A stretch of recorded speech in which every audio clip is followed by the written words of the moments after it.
君から欲しい僕はこの響き深い心の中繰り返す行かなきゃ行かなきゃでも君を傷つけたくないこ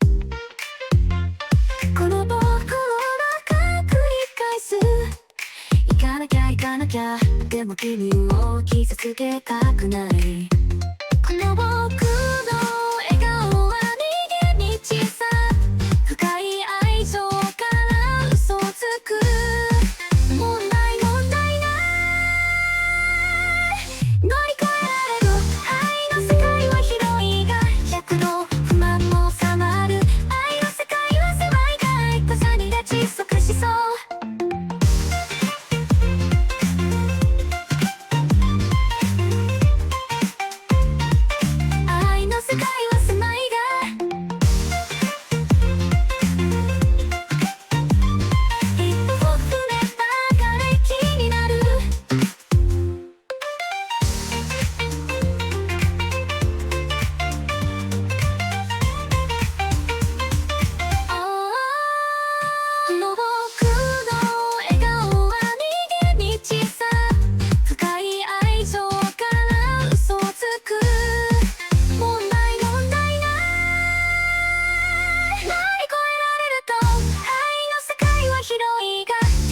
の幸せでもなし愛の世界は狭いが重ねで窒息しそう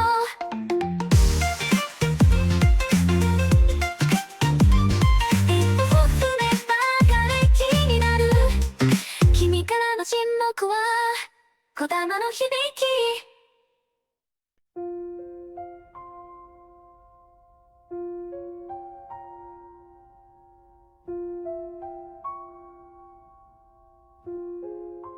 She walks right by, the world begins to slow. My breath gets caught where the feelings grow. She laughs and it cuts through the noise in the air. And I stand like a statue, pretending not to care. I trace her name in the dust on my skin. Like a prayer I repeat, but never begin. And I watch her from miles I can't close. My heart speaks in poems, but no one knows. The moonlight hits where her shadow once stood. And I dream of a life where I could be someone she sees, someone who stays. But I vanish in silence like smoke in a blaze. Each word I don't say weighs 1,000 pounds. I'm screaming inside, but there's never a sound. She smiles and it's war inside my chest. A battle I lose, though I give it my best. In the silence where I love her, where my truth just fades away, in the quiet I remain, hiding everything I'd say. I could write her a symphony of the dreams I never show, but she'll never know. No, she'll never know.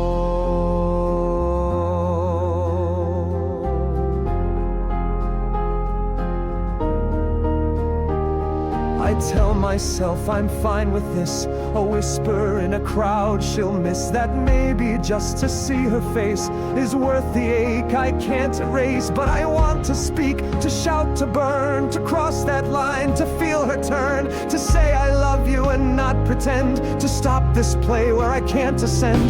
But maybe I'm just not enough, not strong, not bold, not brave or tough. I wear this mask, this borrowed grace, afraid to let her see my face. She deserves a sunrise, not this shade, not this echo I've silently made. So I'll fade like a footstep in the snow, loving her in a way she'll never know.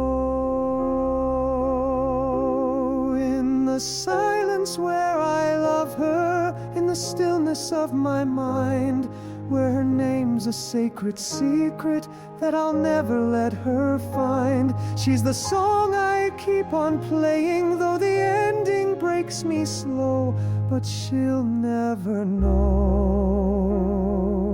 No, she'll never know. So I stand in the wings as her life plays on, my role unwritten, my presence gone. And maybe this is how love's supposed to go, a ghost in the dark who'll never let her know.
No, she's all right. She was just thinking like maybe we're going to bed or more food.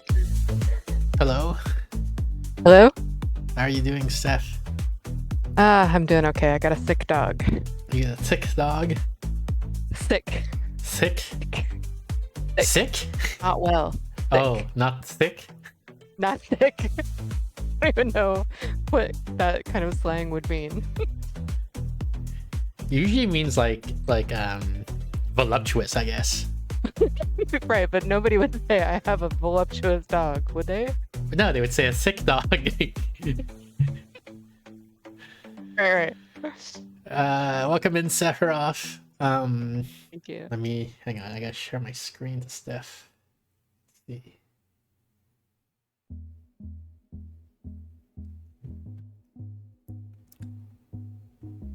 What have you been up to?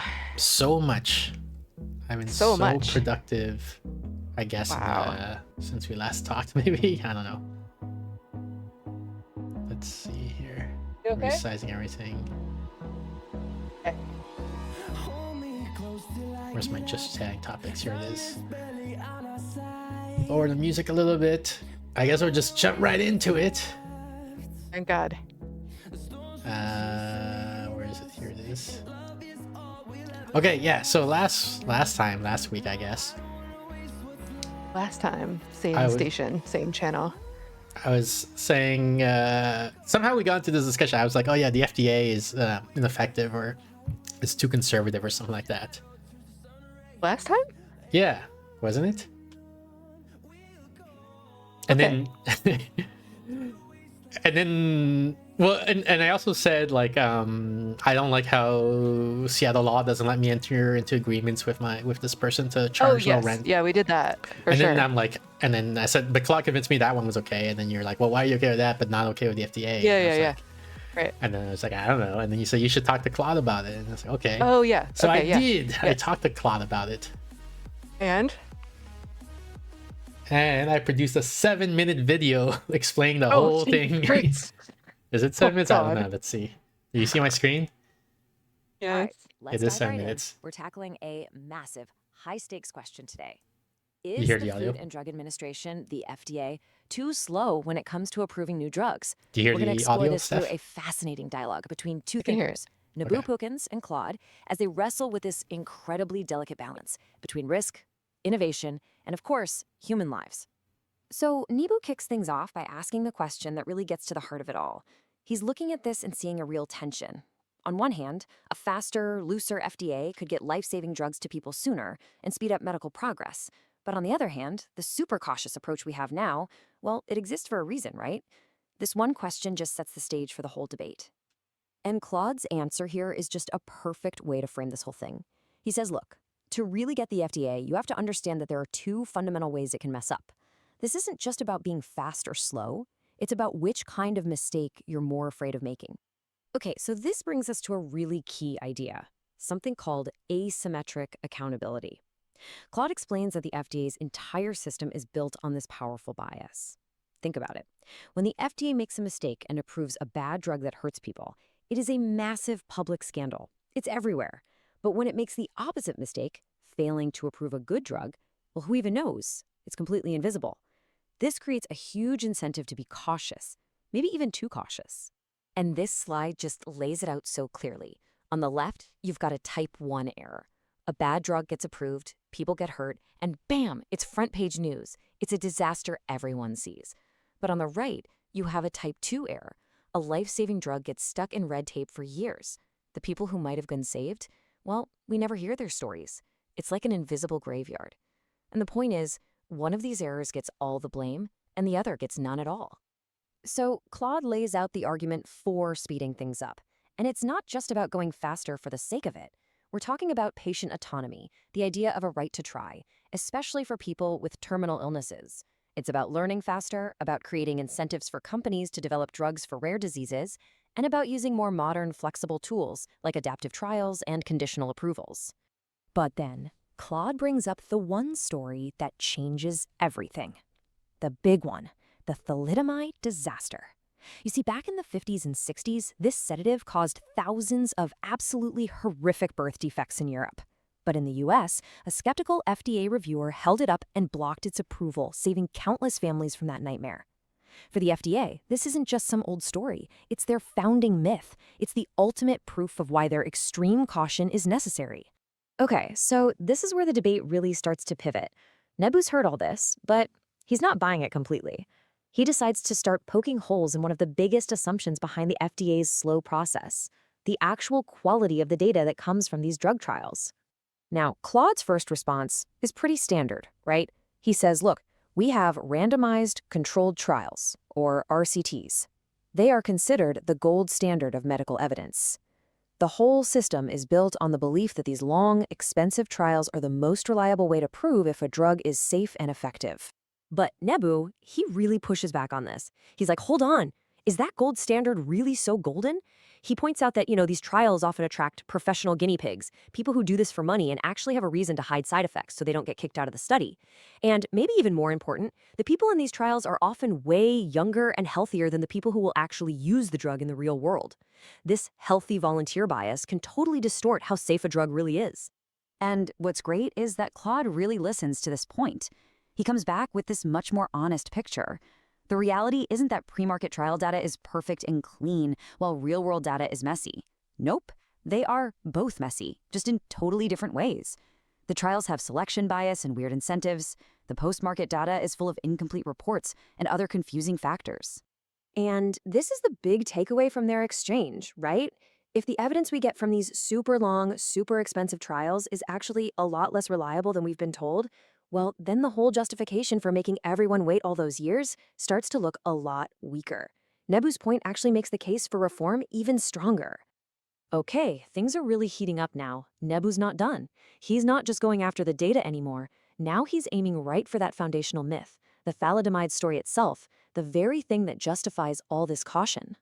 Now, remember, Claude had put that story on the table as the ultimate trump card, right? The emotional, powerful story that everyone knows and that seems to justify being extremely careful. And Nebu's response here is just brilliant. He says relying on the thalidomide story is like saying you should invest in lottery tickets just because you can point to the one person who actually won the jackpot. A single dramatic outlier event doesn't prove that the overall strategy is a good one.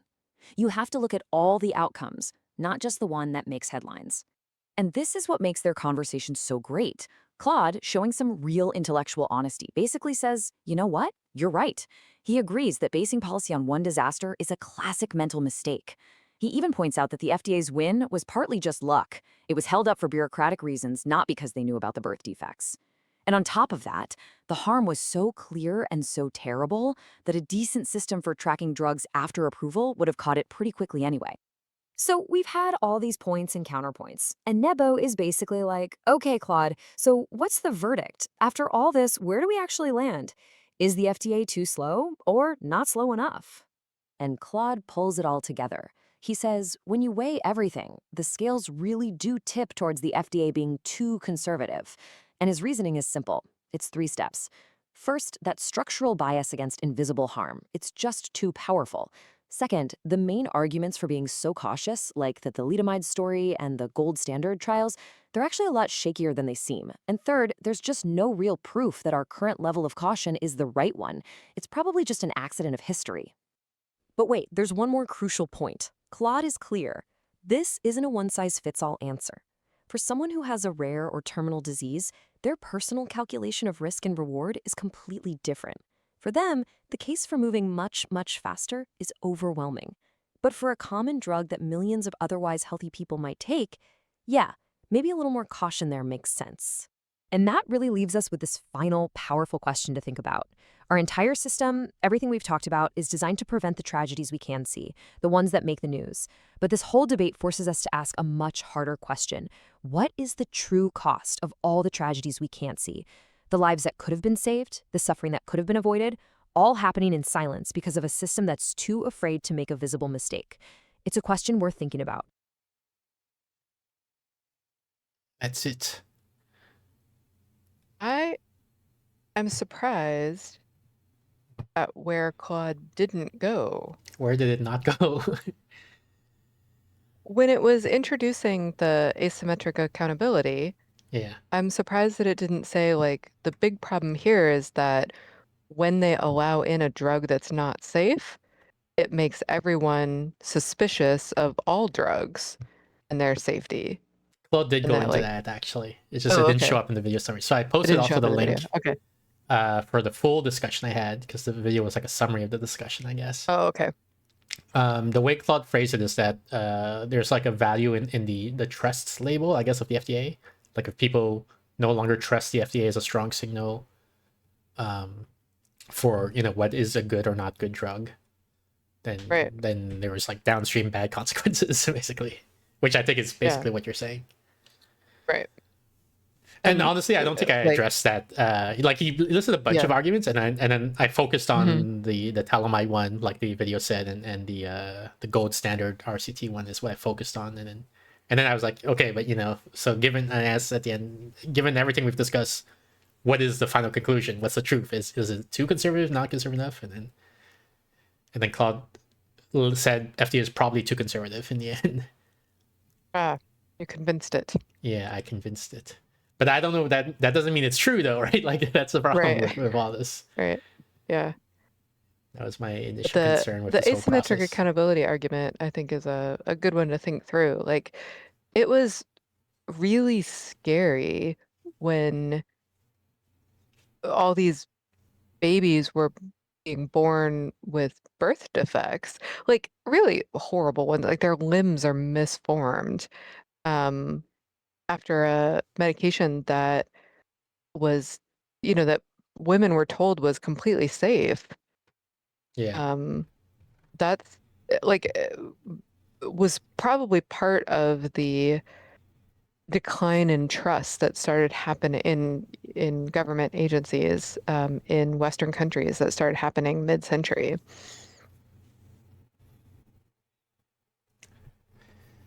Yeah, I'm not strong on history, but I did read a little bit about the history of FDA, like one article basically.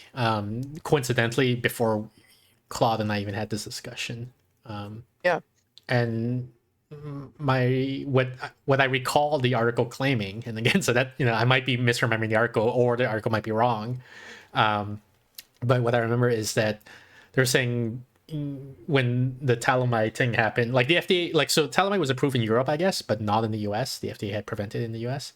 And then the birth defects happened in Europe, and then everyone was like, "Oh my God, they're geniuses. This is amazing. We should always listen to the FDA." And this it was the like accident of history that caused the FDA to be too conservative, for today, and or ever actually. Like they got lucky once basically, and then they stuck to that strategy, I guess, instead of being proper Bayesians or whatever. I suppose that's possible. A lot of medical reasoning comes from the what's called the last bad mistake. Yeah, Yeah. probably aviation too. I'm guessing. Yeah. Right.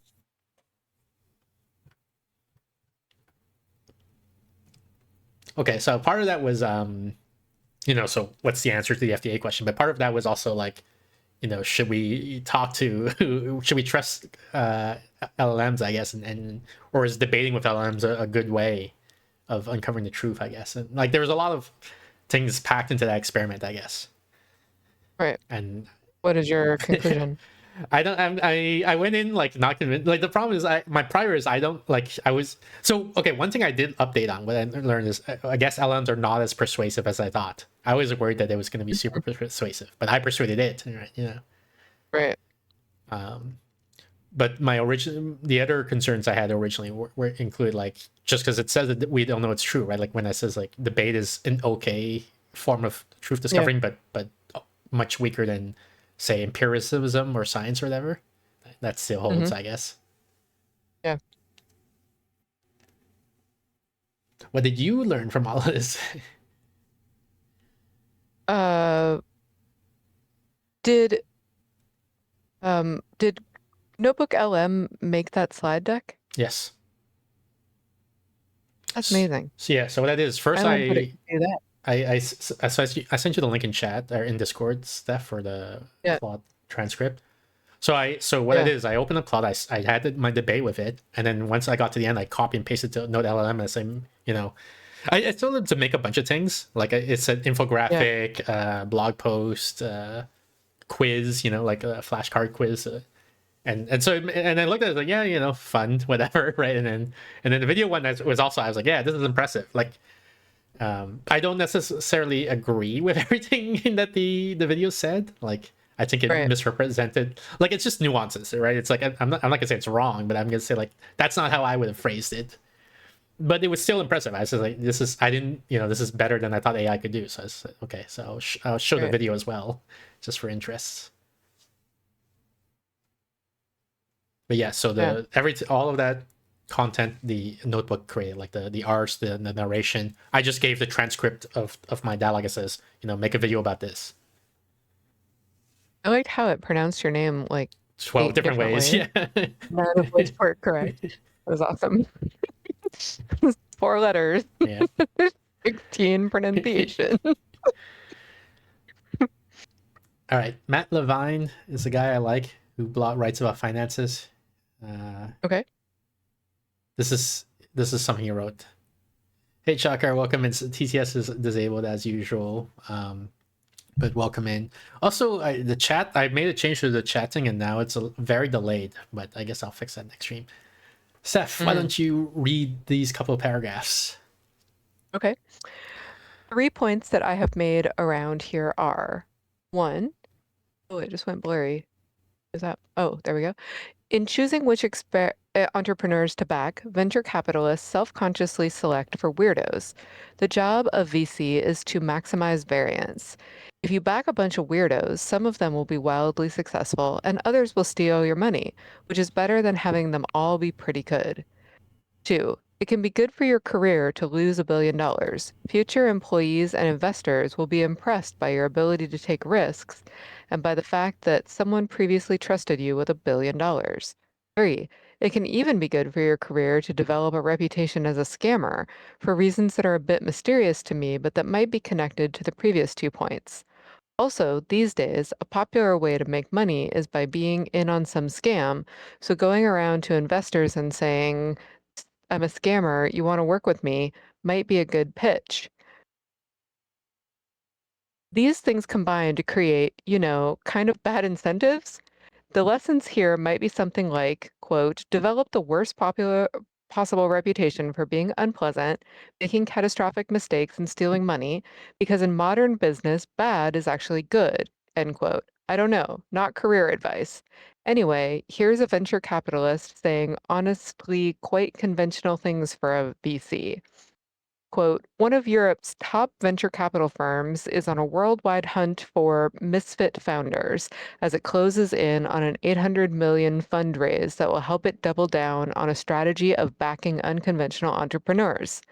Hummingbird Ventures has racked up huge returns from early bets on the likes of crypto exchange Kraken and AI vibe coding startup Lovable. The kind of founders we look into are truly misfits, said Hummingbird founder Berend van de Brand. That can't be a real name. There are anomalies. We look for signs that they almost built their own theory of the world. If anything, to a certain degree, we want them to be unreasonable. Virat Ileri, managing partner, said Hummingbird was seeking entrepreneurs who are almost unemployable, people who might not last long at conventional businesses. There, there, I guess it's there, supposed to be these. Maybe it's a typo, these. oh, there are our type of founders all around the world. It's a European VC firm because they say to a certain degree we want them to be unreasonable. In Silicon Valley, they would leave out the qualifier. Either way, though, unemployable is good for your career now. Yeah. Yeah. I have often tried to explain to people that extreme confidence, like to a degree that is pathological, Yep. short circuits other people's brains. Like the correlation between confidence and skill, Is while usually high. So is usually people, high, when you see their and copy, so you just people trust just them. Yeah. exactly. So they just assume you must be like wildly confident, and then they get selection or survivorship bias, right? So they remember when they do find the one weirdo who Yeah. is It's, agentic. Yeah. yeah.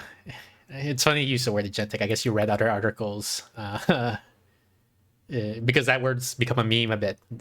People It being has. agentic. Right. You can tell I have been on The same Substack. places I've been reading. Yeah. Right. Because it's also very peculiar. Like nobody It's a calls weird people word. It's agentic, true. right? Yeah. Like it's Nobody all. does. Yeah. Um. Yeah, so I think the guy's name, there's a guy, Adam Newman. I think he was the founder for WeWork, right? That was the person who, like, the Right. business of WeWork is they buy. Oh, Travis? No, I'm thinking of the Uber guy. Right. We work. Yeah. He buys real estate and buildings, and then he rents it out like on an app. So on your app, you're like, I need an office, to work for today or something like that, and then it's like, okay, here you go, and then you go and you work there. And Right. so he did that, and then COVID happened, and so nobody wanted to leave their home, and so his business like went to nothing, right? Right.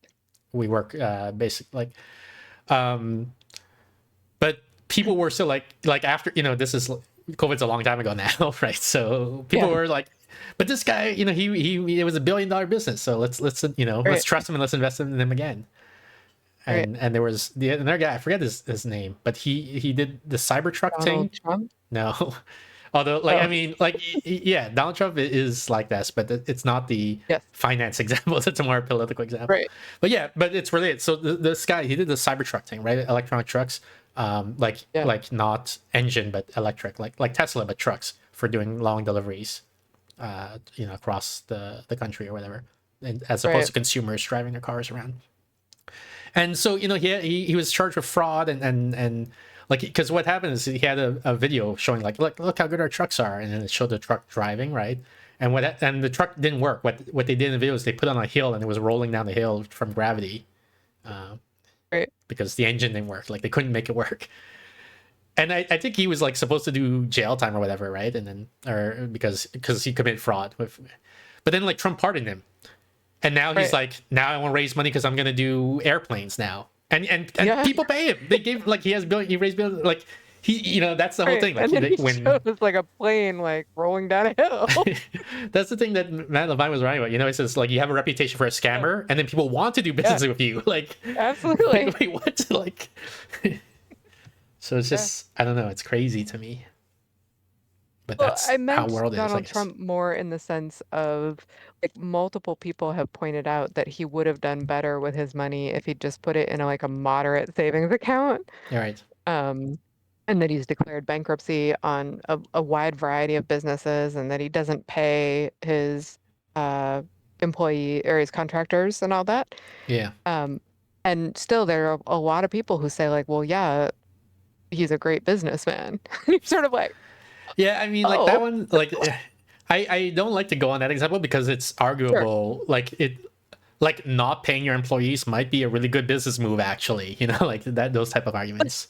how is that not being a scammer?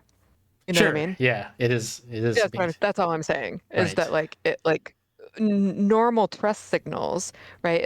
If your friend told you, "Hey, I'm dating this guy who takes me out to dinner and like he always makes us dine and dash," Right. you'd be like, "Don't date that guy." Right. You wouldn't be like, "Oh, he's just a really smart diner."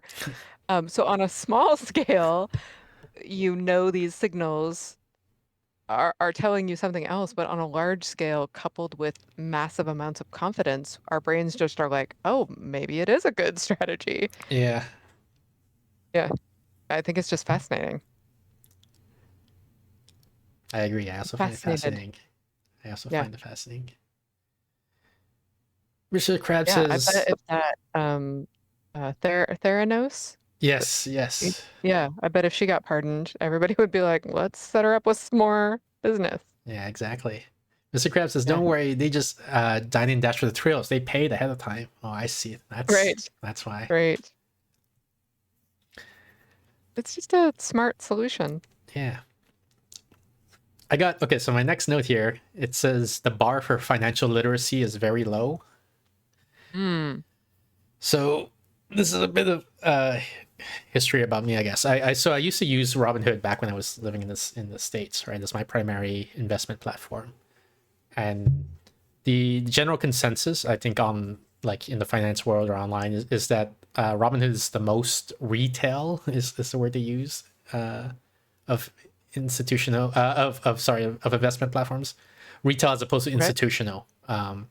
Institutional investors are like banks and like BlackRock and these billion-dollar companies, right? Retail investors are humans like you and me, right? Okay. And so they're using this as a the grading Pejorative? term. As a Okay. what? Sorry. Pejorative is what Yeah. I Yes. said, but Yes. yeah. Pejorative. Exactly. Yeah. Like the idea is that retail investors are dumb. They're stupid. They make bad bets. They don't know anything, right? They. Okay. Whereas institutional investors are smart and savvy and they have the insider connections and so on. And like But who cares? The insider trading is yeah, like illegal. no, Whatever. but Yeah. it's illegal. But that's how you make like if you're That's how gonna you make the work with money. somebody, yeah, that's how you make money. You Yeah. work with somebody who Kind has of the insider scammer. information. Yeah. You don't work with the people who don't Right. have the insider information. No, that's bad. That's bad business. Right. Yeah. And like this is so true that I think we talked about this before, Steph, that like there are market makers, right? Where like so Robinhood, when you place an order on Robinhood or any of these investment platforms, you say like I want to buy Amazon or IBM or whatever, right? You want to buy these stocks. Like Robinhood themselves don't have it. They have to go out to somebody and buy Right. it on your behalf. Well, so those people who sell the stocks to Robinhood, like they will pay Robinhood, because Robinhood can buy from anyone, right? But they'll pay Robinhood to say, hey, send your, buy from me and I'll pay you for that, because they know that the Robinhood investors are dumb. And so they're going to buy things. Like there's no reason that just because somebody from Robinhood says, I want to buy this, means it's going to go up, right? Maybe the stock's going to go down. Right. Whereas like if Warren Buffett, was like, I want to buy IBM, and then you would say, well, I don't want to sell you IBM because if you want to buy it, that means it's Right. going to go up. So I'm going to hang on to it, right? Yeah. Right. So yeah, so there was like this article that says like for different investment platforms, Robinhood, I don't remember the other ones. They had a bunch of them. This is like, how much are they willing to pay to trade with these? And they were willing to pay the most at Robinhood because that's where they made the most money. Because the traders were the worst, right? They lost the most money. But yeah, so Robinhood they don't service Canadian customers. So when I moved to Canada, like this is pretty common. Like so most investment firms don't serve international customers. I think because there's like it's a headache in terms of obeying all the Gotcha. laws relevant to the relevant country.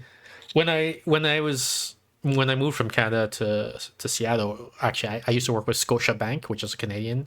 And they also closed my account when I told them, like they closed it without warning. Actually, like I just told them, oh yeah, I'm moving to the US, and they're like, oh okay, and then I get a letter saying we've closed your Wow. accounts, and here's a check for where all your assets. Oh wow. Like, well, I'm like, wow, thanks for telling me, Yeah. And for Robinhood, I mean, in this case, I knew ahead of time, so they didn't have a chance to do it. I don't know if they would have given me a warning or something like that. But in this case, I knew. Okay, I went like I knew about the danger, so I searched. I said, "Does Robinhood, serve Canadians?" And they said, "No, they don't." So okay, so as part of my move, I had to move it to. I'm using Interactive Brokers now as.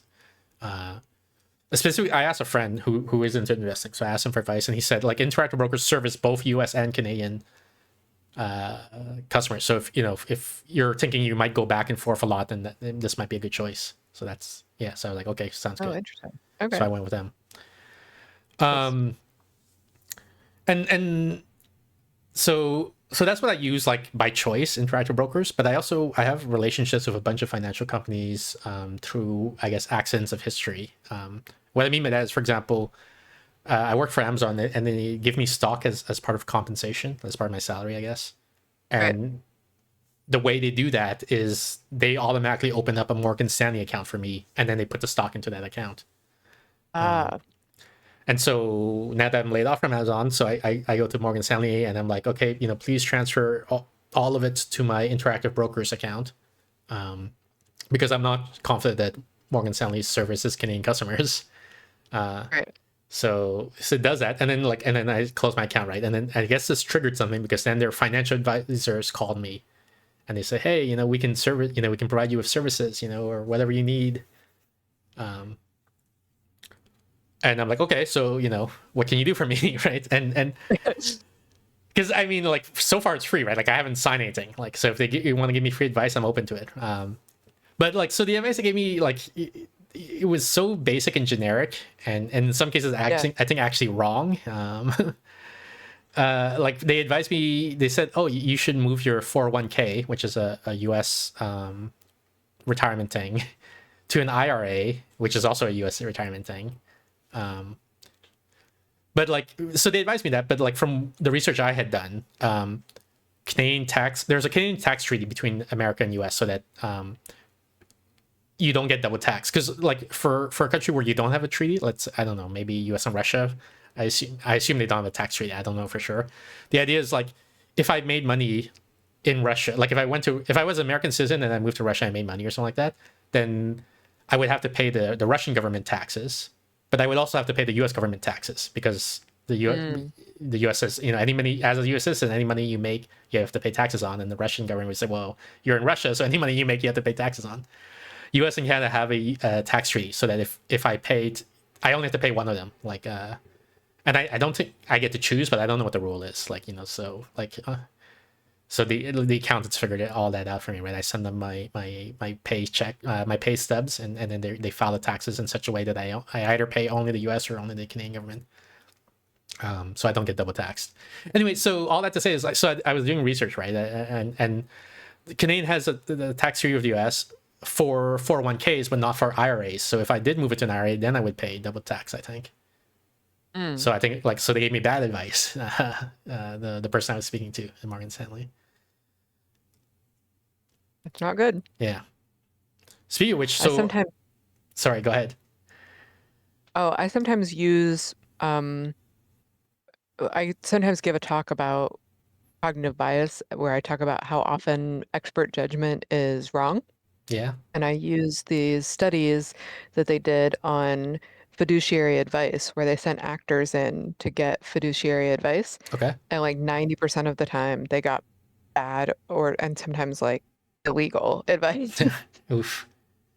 Do you have an example, like a concrete example, or I don't know if you'll remember. It might be too difficult to remember the exact advice that was given. It was a lot of things that like would actually lose the person money or would not be would constitute like tax fraud. Yeah.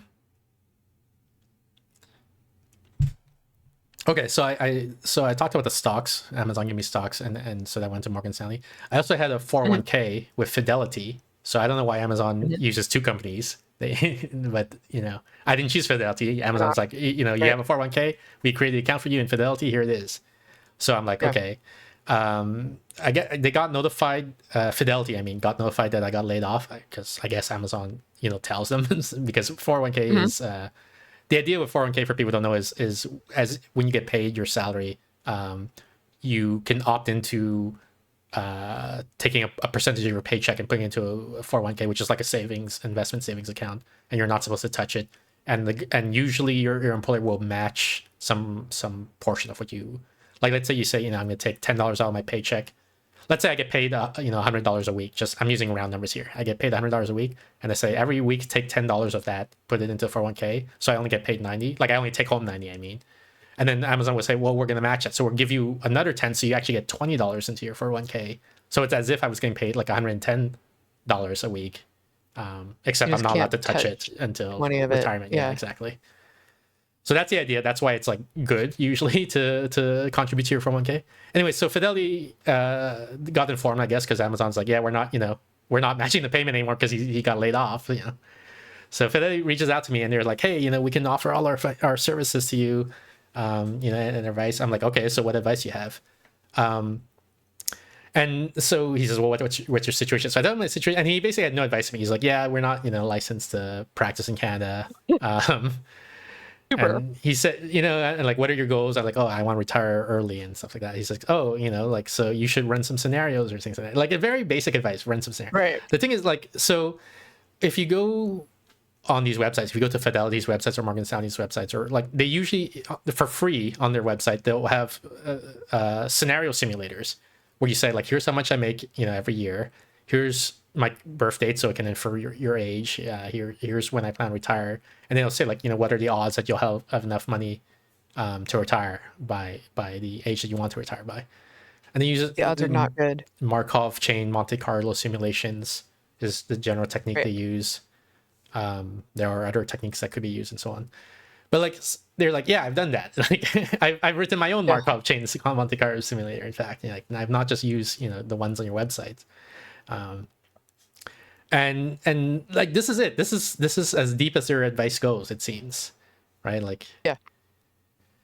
And So I feel like that what this shows to me, or what this indicates to me, is like I'm above the level of what they typically encounter when they work with people, right? Because they're not ready to help me. Right. The advice they give is like, presume they give it because the people they're working with don't know this yet. The advice that they're giving.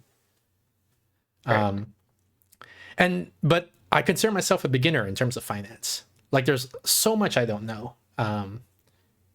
There option pricings, for example. I don't know. I don't understand how to do that. There's this things. There's something called a put, and there's the opposite of a put, and I couldn't remember what it was called. I had to look it up. It's called a call, a put and a call. One of them I Yep. think means like you have the option of buying something, and the other means you have the option of selling something. But I can't remember which one's which. Is put the buy and or is call the buy and put is the sell, or what? You know? What is the buy? Okay. See, I don't even know.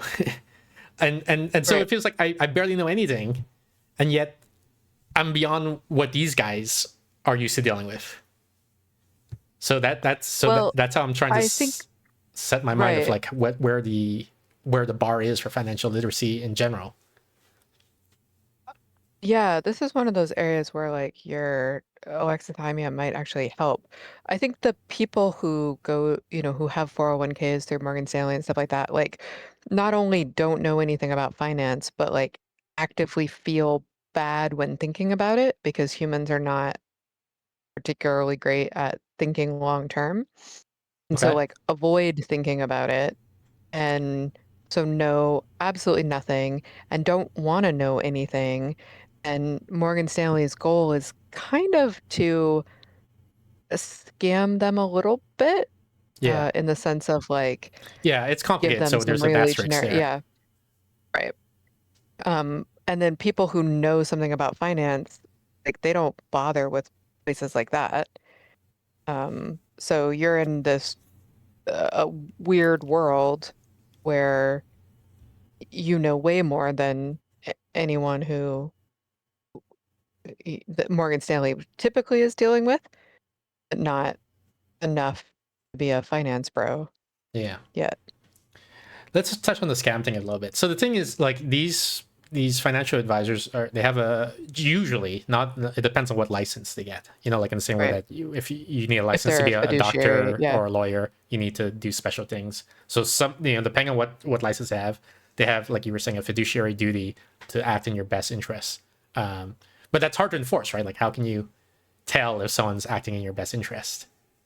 right, Both in the sense of like they did something and they could, maybe there's a reasonable argument, like I thought this would be a good idea, right? Like, I bought the stock, I didn't know it was gonna go down. Usually the stock goes up, I thought it was, so there's right, that. But also, like, in the sense of like, let's say they buy it and they buy like they do something really bad, right? Like, and like obviously bad, but you don't know because you don't know anything, so you never report them, so right. then nobody ever finds out. So there's two ways in which Well, I think there's that's hard to another enforce. way as well, which is that they provide a quote unquote service that is unnecessary, Yeah. or actively a a waste of people's money, kind of, because the service they provide, they'd be better off if they just followed some very, very basic advice. Yeah, And the standard consensus, I guess, is if you're a beginner investor, you should just buy index funds. What that means exactly, is that an index fund is, so let me take a step back to explain why index funds exist. So in the world before index funds, because this wasn't like, someone had to invent that concept. Before index funds, so, like, if you want to buy stocks, you have to, there's like a stock is a partial ownership of a company, right? So you have to choose what company you want to invest in, and if the company does well, then each you one make money. individually. Like you could invest in Starbucks, you could Yeah, invest in a railroad company. yeah. Yeah, Amazon, IBM, yeah, OpenAI, whatever. Um, right. And you do them all one at a time. so you have to make a choice. You have to say, like, I want to buy this company's stock. But like, how would you know if the company is going to do well, right? You have to, you're making a bet, a prediction, in a sense, right? Um, and maybe it's difficult and it's complicated, and you have to fill out forms, and you don't know how to fill out the forms, and so on. So these guys, they provide the service, right? They're like, well, I'll do it for you. Like you give me your money. Like let's say you come to me, you say I want to invest in something, but I don't know what. And the guy says, well, you know what? I think Starbucks is going to be big. That's what I've been telling all my customers. And Starbucks costs $50 a share. I'm just making up a number here. So how much money you got? You got $200. Okay, we can buy 4 shares. I'll fill out the paperwork for you. I'll buy you the 4 shares. And then and that's the service that they provided, right? And so some of these financial advisors were good at their job, I guess, or they got lucky. It's hard to tell. And they made a lot of money for their clients, and some of them were bad. But usually they would do better than if you just bought at random. Like if you were a noob and you didn't know what you were doing, you're just like, I'll buy this company, I guess. You would do worse. So you were better off usually, paying these people to do their service of advising you of which stock to buy. But then I guess must have been an academic or something like that. He formalized this theory and it caught on. He's just like, well, the U.S. economy as a whole has been growing pretty consistently. So what you could do is if you don't know which company is good, just buy all of them. And if you just buy everything, then what you're betting on is not an individual company. You're betting on the U.S. economy as a whole of going up, which is a very reliable bet, they argued. Right, because some of the stocks will go up and some will go down, but overall, yeah, you're as long as the economy is improving, you will make money. Yeah. So that's what an index fund is. The index fund is you buy the fund instead of an individual stock, and then the fund spreads Instead the money of betting around on, basically to a buy specific kid getting shorter, getting taller or not, or getting a good grade or not. Instead of betting on that kid, you're just sort of like betting that that teenagers get taller in general. Yeah. and you're going to do better that way. Right. Why do we say this? But now you still, you can still pay these companies to give you this specific advice about which specific companies you should invest in. Right, I remember that. So the thing is, in the old way, and these people still exist, so this is still true today. Like the guy who's giving you advice, he's a human, so he needs food, he needs a place to live, so he needs a salary, he needs to make money, right? So when he gives you advice and he says, oh yeah, I'll buy 4 shares of Starbucks for you or whatever, he's taking a cut of you. And there's different ways of getting paid, but like the simplest is he gets a cut of the profit he makes. So let's say Starbucks goes up, and you make $100, he'll say, okay, I'll take $5 from that and you get 95, and that's my fee, right? I get a percentage of your profit, for example. And so the thing with the index thing is that you don't need a human to do that. Like it's just an algorithm, right? It's just like look at the price of every stock that's available for sale and then buy this percent of each. And so you can have a computer do it for like cents, right? And so the fee is way, way, way lower for index funds. And so today, that's why the advice is just buy index funds, is because historically, most financial advisors could not beat the index fund reliably. Like sometimes they get lucky, and 1 year or 2 years they beat it, but on average they don't. They're at best they're at the same. They perform as well as the index fund, but you have to pay them a fee, whereas the index fund you don't have to pay as much of a fee, like a significantly lower fee. So that means on average you make more money by investing in an index fund than by following any person's advice after fees. Right. And so that's why it's a quote unquote scam. The thing is, like, it's not like the guy, the financial advisor is like, oh, I'm gonna cheat this guy. I know that this is a bad investment, and I'm gonna tell him anyway. Right. It's more like, well, I'm trying my best, but I still need to eat, right? Like, so I need to get paid. So here's my fee. I'm being transparent with you. I'm not scamming you. I'm not lying to you. I'm telling you, I'm gonna try my best to make you money. My fee is this much. Do you want to invest with me? Where they might be lying a little bit, or like what's less ethical is they usually won't tell you, oh, but you should just buy an index fund because that'll be cheaper for you, right? Because then they don't get money if they tell you that. Right. Even though they have a fiduciary duty to act in your best interest. Right. So there's like this thing of like, they might think of themselves as a good person and lying to themselves. They might tell themselves, I think I could beat the index fund actually. I think right. And so people should listen to me. And so it is fair that I charge a fee, because they would still make more money than if they bought the index fund, if assuming I after fees if my performance is higher than the next one. They might genuinely believe that. So that's why it's scam with an asterisk, right? It's complicated. It's not like evilness. It's just incentives everywhere. Incentives everywhere. Yeah. None of them are good. Anyway, so I wanted to make an analogy with this. Okay. Stereotypically, in popular culture, there's a huge gulf between a layperson's performance in physics and a physics genius or a physicist like Albert Einstein or Richard Feynman or whoever, right? Like everybody agrees. They're like, oh yeah, Einstein is so much more smarter than the average layperson. Okay.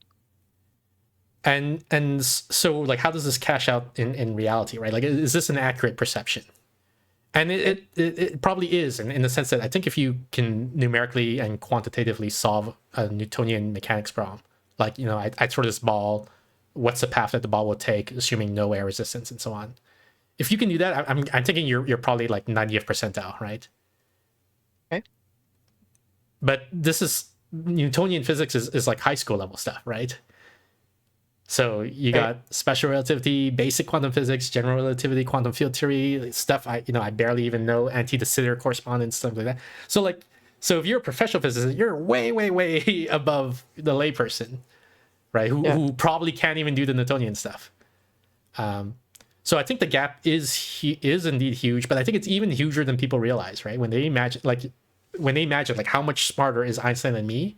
Well, it's even, you're underestimating. He's even, way, way smarter than you're thinking. The gap, the gulf is wider than you think, right?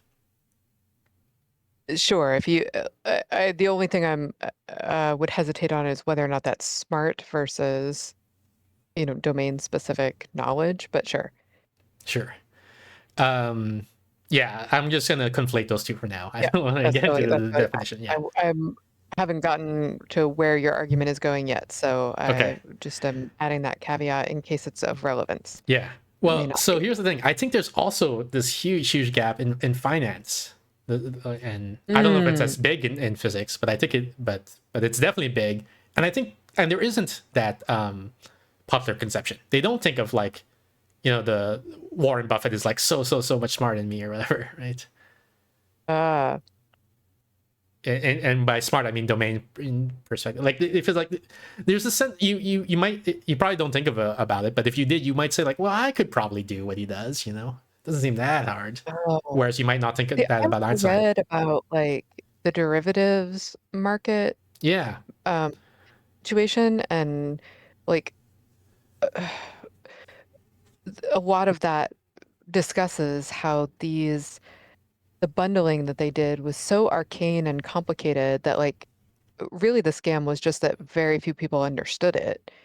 And so they had a huge advantage because nobody else could even like, it was like speaking a different language almost. Yes.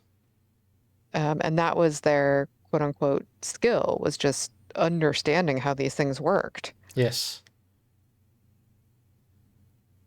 So I feel like there's a huge distinction between Yeah. people So I'm who know saying, those work and me. yeah. So So I I'm agree with saying the reality is that there's a huge gap, just like there's a huge gap between physicists like Albert Einstein and layperson.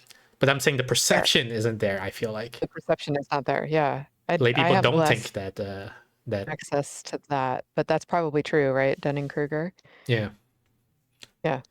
Like the thing, like I was confusing put, call, buy, sell, or whatever. Yeah. And that's probably super basic, right? And like that's probably right. Totally. Like Yeah.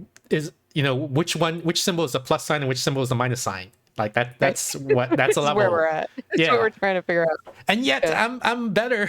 I'm probably like more sophisticated than most of Morgan Stanley's customers. Yeah. Right. And yeah, so the financial engineering, the derivative thing is so interesting. It's so fascinating to me. Really? Yeah, because it's like you said, it's this arcane language. So here's the thing, Yeah, I like, guess like so. one Okay. of the things that's there's like this aesthetic beauty of math and of physics, science also, right? Where it's like if you look at the formula, you can understand reality. Like you can predict the future. You can become omniscient if with Laplace's demon and all that, right? Laplace's Right. daemon is the hypothetical creature that knows the position and momentum of every particle in the universe, and therefore can simulate it in its mind and then predict the entire future, everything that will ever happen. So that's the aesthetic promise of math and physics, right? Financial engineering is similar in that, like, if you can just think of, if you know something, if you can, that someone else doesn't know, you can turn that into money, like just and Just money, the it's asymmetric knowledge. I mean, that's how all sales works, right? yeah, but Is it's not trying to it capitalize on asymmetries. but it's not necessarily like tricking people. It's not It's necessarily tricking people. it's That's like true. spotting inefficiencies in the way that the world is working, and then Okay. fixing that inefficiency, so that the two parties that were, like, two parties want to transact, but they don't know about each other. So you're helping both of them, and then you get paid for it. Like, you're making the world better, and then you're benefiting from it, instead of, like, we traditionally think of altruism as, I have to make a sacrifice to make the world better. I'm not convinced that they're making the world better, but I get Yes. your Yeah, broader so point. it is true that, like, in practice there's a lot of scamming that's going on, because there is some adversarial aspect to it as well. Right. And But, like, also, like, some of it is questionable. Like, you want to rent a unrentable apartment, yes, and somebody else wants to rent an unrentable apartment. yes, And one of the things we were talking about last time is that actually making the world better? Like, if somebody found a way to to make it help happen. you Yeah. skirt, yeah, is that actually making the world a better place? I'm not convinced. Like, I could be convinced in some cases, but I'm not convinced that by default that's always what uh, people who hook up to people who want to do a transaction. I'm not convinced that that's always about making the world a better place by default. Yeah, I mean, I didn't think of the example you just brought up, but that is a very good example, I think. Because, like, there's this Chesterton's fence thing, right? Which is, like, there's a law that says you can't enter into this agreement. And me Right. and hypothetically my friend are like, why is this fence here? Like, why can't we just rent? Like, I Right. want to rent it. And Yeah. so, I'm not sure that, like, the fence kickers are always yeah, they're maybe by not always, but, like, the default. thing is, like, Yeah. if hypothetically, again, some guys, he came along, he says, well, I'm an expert at real estate law, and I know how we can do it, right? Right. He's like, he has a plan. Like, he says, here's what we're gonna do. We're gonna form a corporation, and what's gonna happen is you're gonna rent the apartment out to your friend for $4,000 a month, which is the market rate, right? So you're just no problem there about raising the rent later. But then you pay your friend a salary of $3,000 a month, so that effectively, effectively they're only paying you $1,000 a month or whatever, like something like that, right? Like, so it's like, I got, and I'll set it all up for you. I'll do all the paperwork. Just, it's just every time you give him, every time you effectively receive $1,000 rent from your friend, just give me $50 of that. So I make $50 a month, as that type of thing. And then I'm like, yeah, that sounds great. This is way better than my. Right. And so he's doing, like, I'm happy, my friend's happy, he's happy, everybody's happy. Yeah. So then there's this question, like, he's just making the world better, right? Yeah. Anyway, I want to get back to the derivative thing. The derivative thing it's so interesting to me, like, this idea that you can construct something that you can, like, someone has a belief about the world, and there's a way to make money out of it, but, like, it's not obvious how to do it unless you're this financial engineering expert. I'm trying to think, like, there's this, trying to think of an example. Like, let's say, okay, so you have this idea that, like, this one particular oil company you think is going to do very well relative to the other oil companies, maybe because you happen to know that the CEO is a genius of this, like, they just got a new CEO and he's going to be a genius, this one oil company, right? But the thing is, the oil industry in general, you don't know if it's going to go up or down. Like, there's this war in Iran, but Trump is like, like, actually the war's over, but actually no, the war's still going. And so you don't know the oil industry is it going to go up or down, but like, this guy is really clever, this guy who works at this one particular oil company. So how do you make money off of that, right? With your insider knowledge that this one guy's really good. You can't, it's not just buying. Trading is illegal. We're just gonna put that caveat out there. Don't do it. Yeah, I don't okay. think I don't okay, yeah. So if somebody tells you, I don't know, like saying like I think this one CEO is smart, so that's why I'm buying the company. I don't think that's insider trading. That's not necessarily, but the way you phrase that of like you're gonna use your insider knowledge Okay, too. whatever. Moving on. Yeah. So like you can't. It's not just like I'm just gonna buy this company, right? Because maybe the oil industry as a whole is gonna tank. Right. So how do you make money off of this? And so there's a way, right? Like what you can do. There's a technique is you do buy stock in that oil company, but then you short an index on oil companies. Yeah. So if everybody goes up, if all the oil companies go up, you're gonna lose money on the short. But presumably, if your bet was that this one company is gonna go up even more, so you do make money overall. Or if the oil industry goes down, then that means your the one that you bet on, the one particular one, will also go down. But presumably, because of your bet, it won't go down as much as the rest of them. So you lose money on your stock purchase, but you gain money on the short when you shorted the index. And then you can somehow like bundle that all together and then like resell that. Yeah, no, but that's a Yeah. service that the guy is offering. Yeah. Like Right. you might have this thesis, they call it thesis, this belief, this guess, right? You're saying, I think this Yeah. guy, I think this company's good, but I'm unsure about the oil industry in general because of Trump.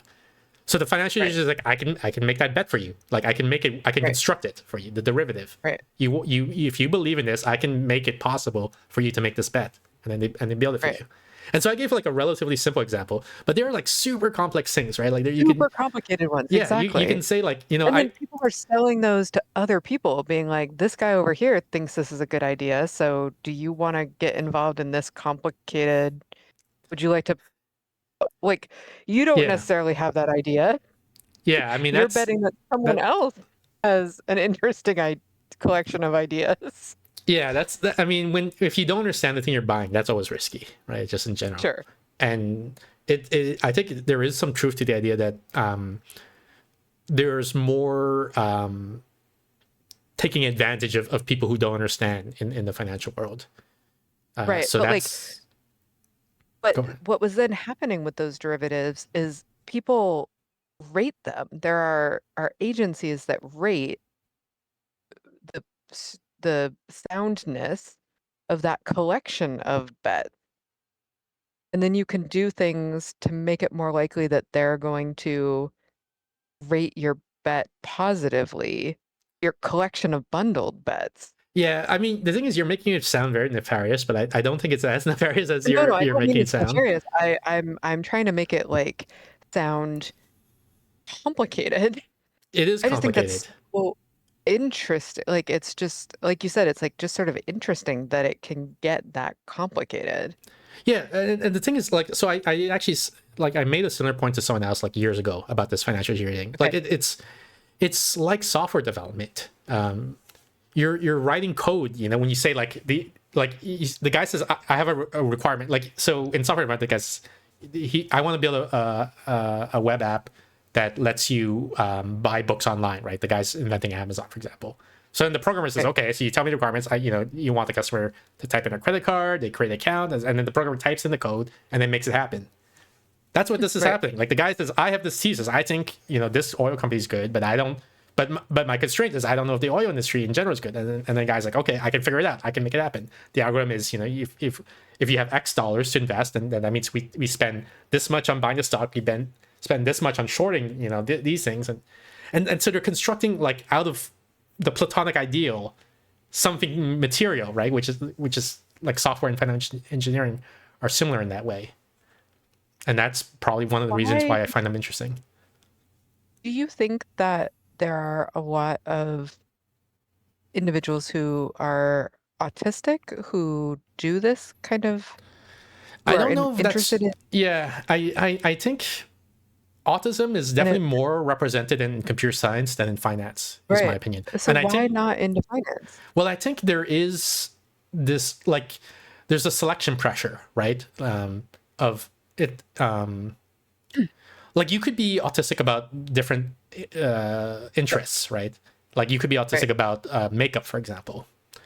Right. But to get into fashion, there's a strong selection pressure to be physically attractive, Okay. which you might not be if you know, like you might be autistic but not happen to be attractive. So I think there's also a selection pressure where like that this whole confidence thing that you were talking about Oh, the helps. confidence. And that's Gotcha. why there's this like finance bro meme, right? Like, because it's the confidence thing, which I think. But this is just like, 5 seconds of thinking about it. I don't know for That's sure if this is true. literally what I was just, all I wanted was just sort of like, what's your gut as to why that might be there? Yeah. And that makes sense to me from a first pass. Yeah. So have you been learning about finance? Yeah. I've been quoting Matt Levine to you for like years, right? So I've been reading about finance for years. Amazing. It's not where I spend as much as like I spend more effort on physics, say, than I do on finance, and I spend even more, effort on computer science than I do on physics. So It sounds like you have some bad incentives. But the point is like, okay, so I think it's fascinating. I think it's underappreciated amongst intellectuals, because there's this prestige again, like Albert Einstein's so smart, financial engineer, man, I could do that, Mm-hmm.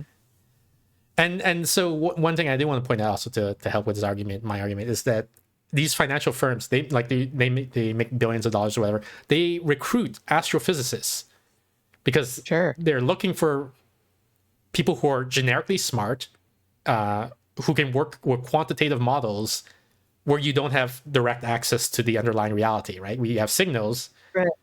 Now construct a model that predict what will happen, And the astrophysicists, a lot of them will join because it pays way better than what they would make in academia. I always thought astrophysics was going to make me rich. Well, they will. No, like studying astrophysics will make you rich if you then go into finance with your astrophysics degree. I don't want to go into finance. I want to make money as an astrophysicist.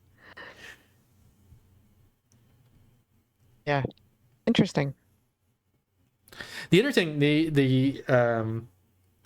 so one of them, there's the confidence selection barrier. The other thing is there's less prestige, I think, because again, like society thinks physicists are smart and finance pros are not.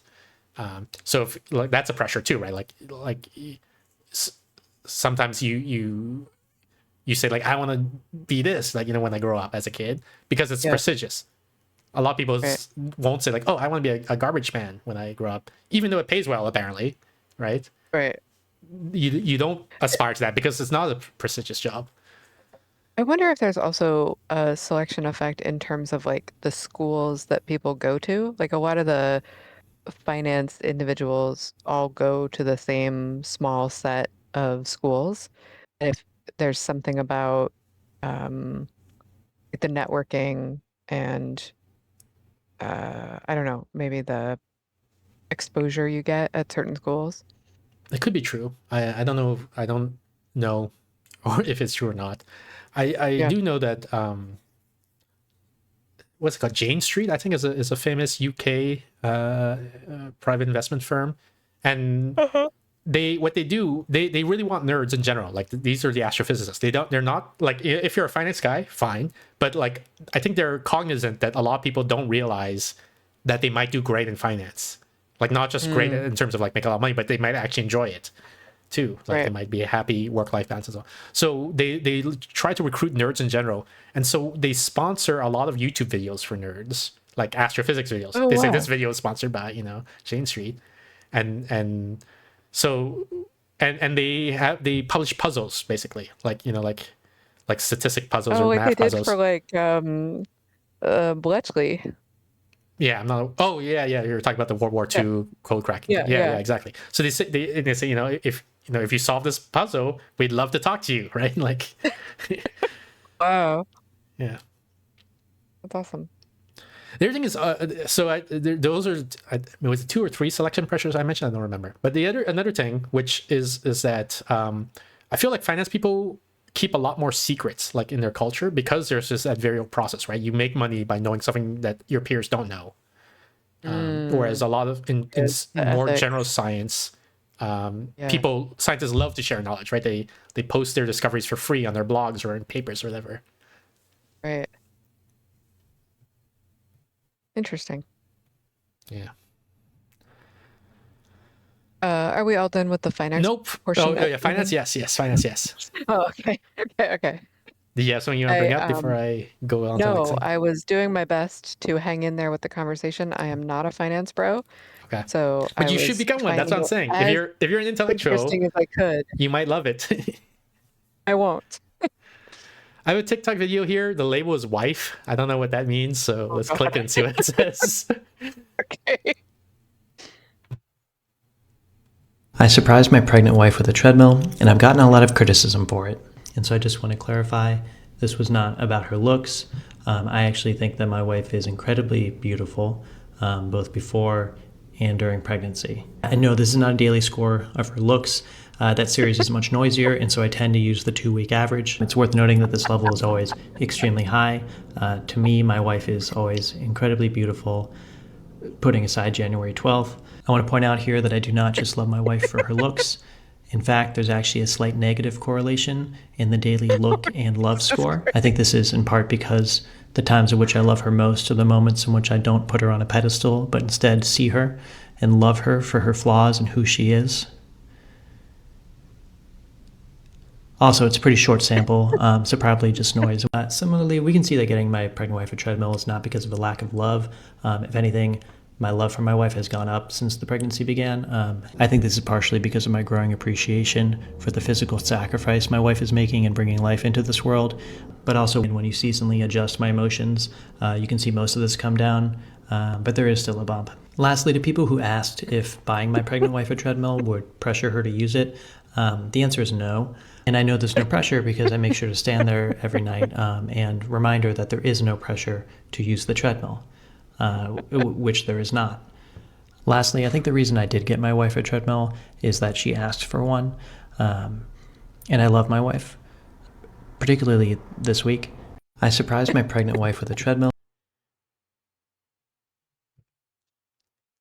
Fun, right? Funnier than expected.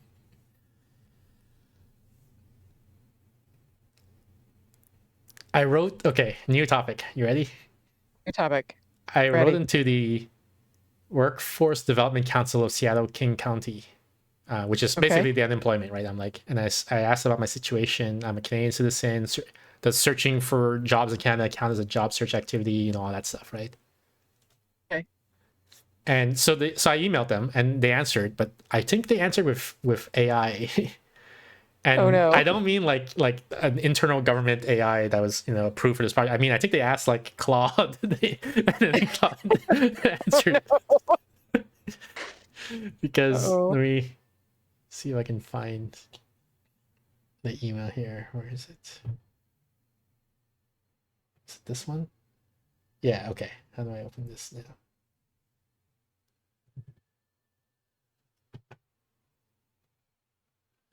Hi, Nebu. Our employment security representative is out today, but I want to get back to you. I did some digging, and here's what I found regarding your question. So, look, randomly in italics, why, right? No one knows. These bold, you know, Right. randomly bold Yes. words, and then Long emoji dash. here, right? Emoji, yeah. As a, like, what? Here's where things get more complicated. Yeah. It's not X, but Y. Yeah, exactly. So, Good news. Your situation has been fed into the algorithm. I'm not against AI usage in general, right. but like It's just when I'm asking them, it's because I want an authoritative answer that's like been fact checked, right? Like I don't want any hallucinations in my answer. That's why I'm asking them. This is why the FDA approving drugs too quickly is bad. It erodes your trust. Hey, Gremlin, welcome in. System. We're just doing our just chatting portion of the stream before we go into Silk Song. So yeah, I found that amusing and interesting. It is amusing. Okay, so next thing, like I said, I've been super productive. I've been doing so much. That's why I have so many topics to talk about. I went to the ICBC office to get my ID card. I don't remember what ICBC stands for, but it's the British Columbia thing where you get your ID. It's like Washington ID, I guess, like British Columbia ID. Right. It's probably identification card of British Columbia. Well, that's the name of the office, so it's not the name of the card. So I don't know, but maybe Okay. it is. Yeah, who knows? Anyway, so let me take a step back. So first, I'm in correspondence with the Social Security Administration in Washington for applying for benefits. Right. Grim says, "How's your day?" It's been good so far. So I filed with them, and they're like, you have to prove your birth date. So either you come in person with some ID, or you mail in your ID, is what they told me. I was God. so I was like, okay, I'll come in. I'll come in on Monday. So this the past Monday, right? Okay. So they're like, okay, fine. So then I go on Google Maps. I look up, where their address, and I say, how do I get there? Like, I'm probably gonna have to take a train, but that's fine. I've gone. It doesn't take it takes like maybe 4 hours to get to Seattle by train, but it's not too bad. Like I go. Worst case, I go there 4 hours, then come back 4 hours. 8 hours. It's not the worst. Anyway, so I go and I look it up, and it's terrible. You have to take 7 different buses. Like you have to transfer, like, because they're in the middle of freaking nowhere. Their office, and wow. if I miss a bus or for some reason, like I'm it's just like there's nothing. It's just fields and everything, right? Like and I'm not sure my cell phone data plan is gonna work there. I don't think there's gonna be like a hotel for miles. Like if I'm like stranded somewhere, I need to sleep somewhere. God. So I called them back. I said, hey, you know what? I cancel my appointment. I'm gonna mail it in. Actually, I'm gonna mail my ID. And you're like, fine. So you need to mail in 2 pieces of ID. I'm like, okay, fine. So then I hang out and I look at my stuff. Right? I said, okay, so what ID do I have? And I have 3 pieces of ID in total. I have my Canadian passport, I have my Washington ID, and I have my green card. My US. Jesus. So I'm like, okay, I guess I'll mail in my Washington ID and green card. I'm not mailing in my Canadian passport because if I lose that, I'm really fucked. So I mailed those in, and then so that's ongoing. Then maybe a month ago, I applied for British Columbia. I said, hey, I want to get on the healthcare plan, right? So I can get a doctor to deal with my depression. So then recently, maybe a couple of days ago, I got a letter from the government saying they acknowledge that I applied for healthcare. The next step is to get my ID from ICBC, which is what started this whole conversation. So I'm like, okay, fine. So I go on their website, I make an appointment. So I show up there, and they're like, so we need 2 pieces of ID. And like, of course they do. Yeah.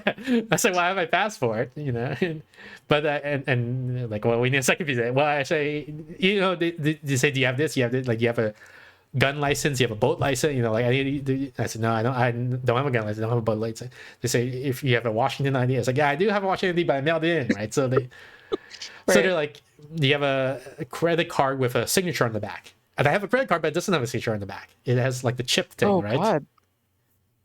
Oh, wow. Okay. I don't know if you guys, do your credit cards have signatures on the back? Yeah. Okay, mine doesn't. I'm trying to see if I can find a picture of the brand of credit card I have. I think it's. I was also surprised when I first got this card, but this card is like 5 years old or something like this that I've gotten. So I was like, I guess that's just how cards are nowadays, like the modern cards. Here, this is what I have. It's a Chase Visa is the brand, and it has a chip. Wow. It has the name print on the front, and this. I guess there's no picture of the back, but there's no place for signature on the back. Oh wow! And the other thing is like this. Like most credit cards that I've had throughout my life are plastic. This one's metal. It's like it doesn't bend. It's just. So it looks like prestigious and fancy. And I'm like, ooh, cool. I'm a cool person.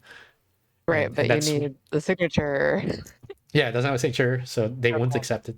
So they were like, okay, so just go to your bank and ask, like, apply for a bank card, like an ATM card, and then you'll get it, and make sure they have a signature on the back, and then come back, and you'll be good. Are they gonna want multiple pieces of ID? Yeah, so I go to TD, which is my bank. I say I want a new bank card. She says, was your old card lost or stolen or something like that? And I say it was lost. It says, did you report it lost? Well, I say I lost it like 12 years ago. Basically, I haven't used my bank card since I was a kid, basically. So she's like, okay, you're gonna need 2 pieces of ID. Yeah. I said I got my passport. They're like, well, what you can do, like, do you have a gun license? You have a boat license? Okay, so what you should do, she tells me, you should go to ICBC and get an ID. Right. Yeah. Like, well, I'm trying to do it. They told me, like, I went there and they told me to get, an ID from you guys. She says, okay, so what you can do, you gotta get an a statement from your RRSP. RRSP is the retirement account in Canada. It's like the 401k. Like get a statement from your RRSP or property tax or residential insurance policy, something to prove that you like you have a permanent ties in Canada, basically, right? Right. This was on Friday that I had the discussion with her. So like, okay, fine. So I go home, print out, I gotta find these documents, print them out. Monday, come back. I got all the documents. I got my passport. I got my RSP. I got insurance. So I go there. I get a different teller because it's Monday instead of Friday. She didn't ask for any of that stuff. She's like, okay, let me send 2-factor authentication to your phone. So it texts me your phone, right? As it is, yep, we know.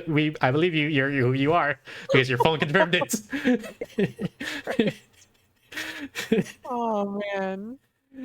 So she Wow. said, here you go. Here's your new ATM card. Yeah. The thing though is it's a temporary ATM card. She gave it to me like, the same day. She no. says we will, because we have to Mail print you your the real name. one. Yeah, we have to print your name on your permanent card and we will mail it to you Right. in 10 to 15 days. So like, Jesus. all right, fine. So that's where I am now.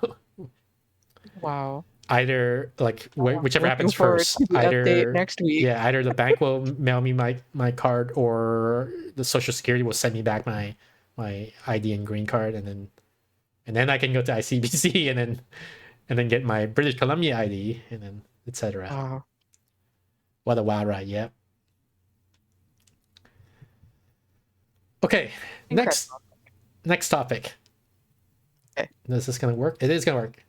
Maybe. No, wait. Yeah, it is gonna work. Okay. I launched a website. Oh. It's called prerec.uk. I don't know if you guys can see it in here. Notepad. Let me just print it.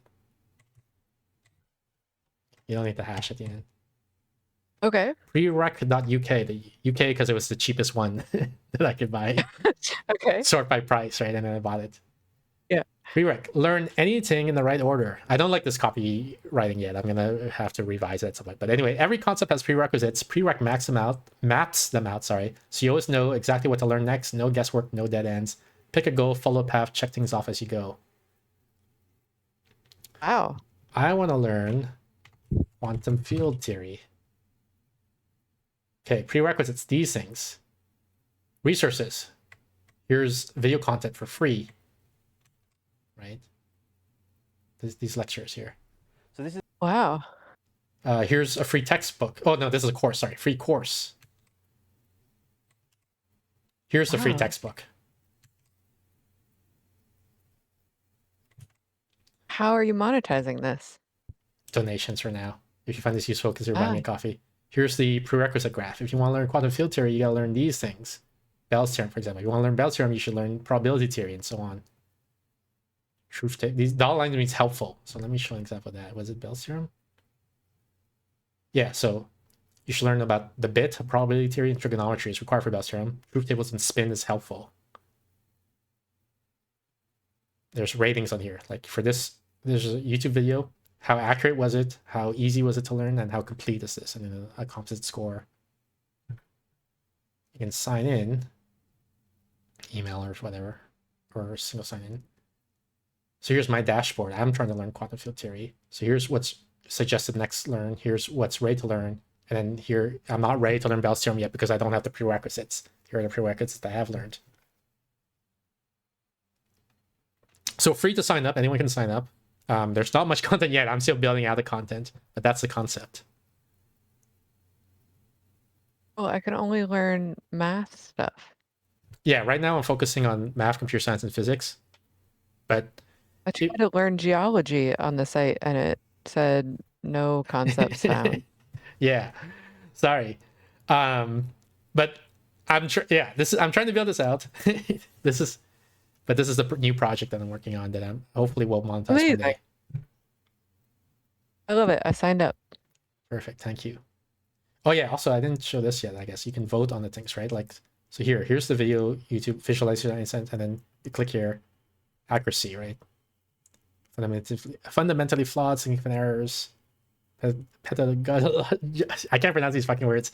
Pedagogically sound, meticulously accurate, easiness. So you use the resource and you vote, and then it'll sort by community. Like, like, so the community votes on it, and then like over time, the best resources will percolate to the top, right? That's cool.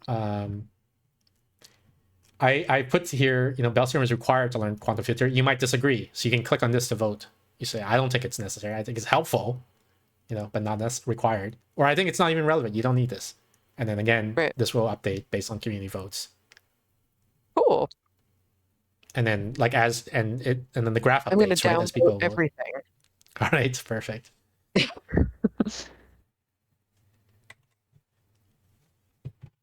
feel like quantum physics isn't that hard. Yeah, probably an afternoon, right, at most. Yeah. Like, you got to know like finance, but probably nothing else. Right. I have this TikTok. It's labeled cat toy. Oh. For you have this a evening's TikTok. entertainment, I bring you a mechanical mouse, the finest money can buy. Chase me, Milord, chase me. Chase me, chase me. Your trinkets bore me. Very good, sire. I'm sure I'll find something that pleases you. Halt! What have you there? Sire, that's nothing. Mere rubbish for the waste bin. Silence! This pleases me. But sire, Leave us! Where am I? for this evening's entertainment.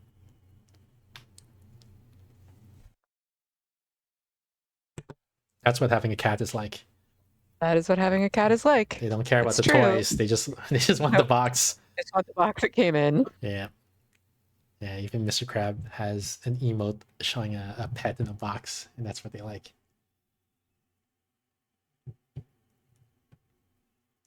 I wrote a Substack, Cool. The Moti Economy and the End of the App. Gremlin says, indeed, the other day my cat discovered plastic bag. Oh, it must have been the best day of its life. Oh. Ran away with it. So what's the guy's name? Ethan Mollick. He just published an article, and he basically scooped my ideas. Like, these are ideas that I've been talking to you about, Steph, like on and off. So yeah, so I have a couple ideas bouncing around my head. I've been talking to you about this, and then he wrote about it, and I'm like, oh god, and so now I need to get my thing out. Oh, the one where he wrote about using Claude Cowork. It was And yeah. Dispatch? I mean, yeah, exactly. He was talking about how Claude can generate a dynamic UI on demand. Yeah, I was reading that and I saved it and was like, I'm gonna have to get Neb to explain this to me because I don't understand what it means. Mr. Krabs says, "You But can it be in sounded chat like what he right was talking now." about. Yeah, that's how he's stealing my ideas. He comes to my stream, watches what I talk about, and then writes up in his blog. Right. So the Molten God's Eye. This is a novel that I've been talking to you about a lot recently. It's true.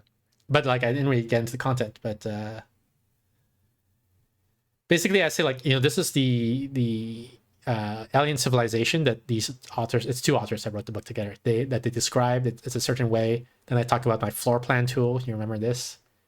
Yep. When I was searching for it, and then I talked about hot reloading, which I talked to you about, and then I think there was a big like, oh, I don't like who cares, right? Was your response when I talked about hot loading? I don't remember what it is. It's when when you make code modifications to an app, and then you don't have to restart the app, and the features there right. immediately. Yeah. And I thought of You seem excited about that. yeah, I was blown away by it, but you were like, who cares, right? And then I thought of a better example about it, which is like, don't you get annoyed when you're using your computer and then it says Windows has to restart to update? Yep. Yeah, so that's the thing. So you update it without restarting the app. That's the whole thing. So that's why it's fun. Yeah. Sizzo's that idea I talked to. I don't know if you like. I mentioned to you, but I wouldn't expect you to remember if I did, because I think I just said it offhand. And then here's Ethan Mollick's thing. He says like, can you help me understand how the Lotka-Volterra model works? Oh, this is even smaller than before. For predator and prey. And then so Claude gives an answer, but it also gives this widget. So you can say like, what's the prey birth rate? So like, let's say foxes and rabbits, right? Like as the rabbit population goes up, that means there's more food for the foxes, so the foxes can eat more, and their population goes up. But as the fox population goes up, they kill all the rabbits, so the rabbit population goes down, which means the fox don't have food anymore, and so their population goes down. and so on. So you can set all these parameters and then see how that affects things, right? That's the model. And I'm saying like a picture's worth 1,000 words, but an interactive widget to visualize the effects of different parameters on the model is worth 1 billion words.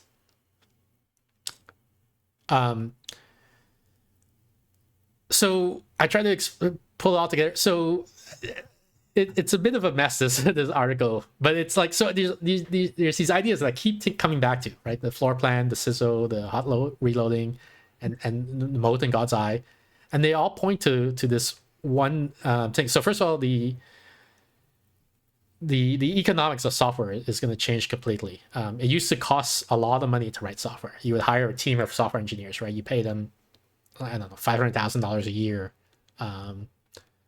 and to build like, you know, what your app, and it takes them like 2 years to build it, right? So we're millions of dollars. Now, you know, I tell the AI, build this for me, and it does it like for, you know, for free instantly, and exactly what I need, right? Why would you pay $12 a month for a floor plan app when AI can generate one for less than 50 cents? The thing, like the old economy, the way it works is, so as an investor, you're like, okay, I'm gonna invest, I'm gonna pay, you know, $1 million, $2 million, $3 million to these programmers who are gonna build the app, and then I sell the app to enough people that I make back my millions of dollars that I just spent, and more. I need to be profitable, right? So I need to sell, like if I'm selling $60 per license, I need to sell to a lot of people, right? To make up back a minute, which means I need the app to solve a problem that a lot of people have. Right. But here, like, if it's 50 cents to build the app, then I could solve a problem that only one person has, right? Like, yeah. And so the moat civilization in the book is like this. And so the moat was built in the moat novel, The Moat in God's Eye, was written in the 1970s. So they didn't know about like LLMs or whatever, right? But I'm seeing this connection, like the society they predicted. I think this is where we're headed. Interesting. Legacy software. This is like the biggest topic in software engineering, the central problem. Like almost everything we think about, like of like how do you, you know, when you spend 4 years of university going, you know, studying computer science, and you have like 10 years of experience working at Amazon, like the skill you develop is, how do I deal with legacy software? That's the problem of where's the start of the quote? How do you manage software that was written by people who no longer work here for requirements that no longer exist, optimized for hardware and constraints that no longer apply? So, like, you know, Amazon is, I don't know, 20 years old, 30 years old. I don't remember when they were founded. But like the guy who wrote the first, you know, version of the website, he's not working there anymore, probably. And so I have to take over his code. Like, what, you know, why did he write it this way? What was his intention? There's this weird quirk in the behavior of the software. Is that intentional? Did he do it on purpose, or is that a bug? Do I need to fix it? Do I need to change it? I specifically work in Kindle. I don't work for the Amazon website, or I didn't. I mean, I used to work for Kindle. So I would go to the Kindle people. Like they have rules about, you know, like you can't sell a book that has rape scenes in it, like sex scenes, non-consensual sex scenes. And they have business requirements like that. But like sometimes, so I'll go in the code and I'll work on stuff, and I'll see the code does something weird, and I go to the business person and says, hey, the code has this rule in it. Like, you know, you can't do this, the book can't do this. Is that intentional or is that a bug? And they won't know because the rule was invented by someone who doesn't work there anymore, right? Right. So they're like, I have to do research. I have to get back to you. They have to look through their wikis or documents, you know, and then and they have to make inferences, you know, based on notes that the last person left. So the business doesn't know what the business rules are, and anyway, so this is a huge problem. Like the Y2K problem was similar to this. You know, banks still need COBOL programmers that get paid a lot. The Y2K problem is a backwards compatibility problem. Like the software wasn't intended to handle like it assumed that the first 2 digits of the year would be 19, right? So when it came the year 2000, like the software, it would interpret 00 as 1900 instead of the year 2000, which would cause bugs. So programmers had to come in and fix all that old code. But in doing that, again, they run into this issue where like they see weird things in the code and they don't know if it's intentional. You know, like why did the code why was it written this way? So this is the core problem of software engineering. But this assumes that software persists. Right. If in the future the AI writes software, the user uses it for 10 seconds and throws away the software, there's no such thing as legacy code. Right. This problem just disappears. So what do you think about that? Yeah, it's hard to convey the implications of dissolving the core concerns of a trade. So I try. You can read about it. Then I say, I don't know what all the implications are, but here are some possible, like maybe this is what's going to happen. I'm not saying this is what's going to happen. I'm saying these are some things that could happen, maybe. Okay. So software will be personal in ways that currently cannot be. Everybody uses Gmail. Everybody sees the same interface. Well, in the future, that might not be true. Everybody sees a different interface. No, there's no canonical UI. Like everybody gets an email client designed specifically for them, for their use cases, your specific relationships, your communication patterns. Concepts of versions will blur into meaningless. You know how you have to update, like there's Windows 10, there's Windows 11, and so on, or whatever. Right. No, that software just, it's continuously modifying itself in response to your behavior. There's no, here's the next version.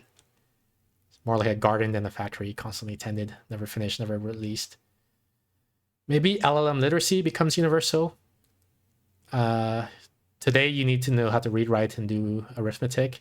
In the 2010s, we thought maybe learning how to code would get added to that list.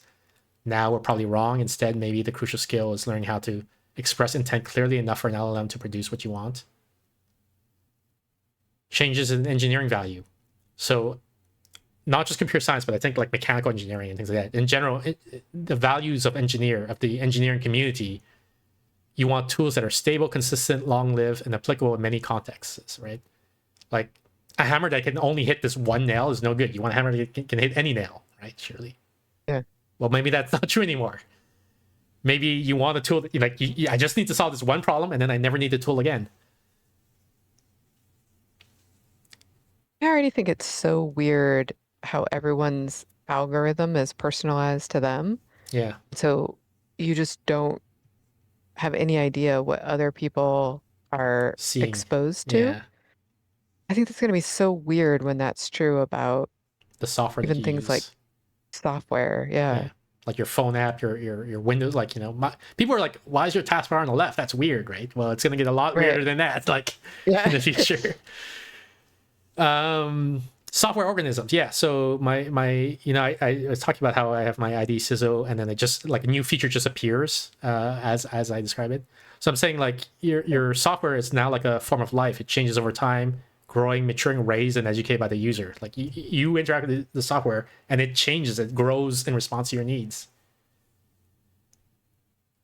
And no more apps. So you don't download apps anymore. You don't install updates. You just tell the system what you need, and then it changes into that app. Like it changes into the tool that you need. What about, like, how every time you query the LLM, you get a slightly different response? Yeah. What do you think that will do?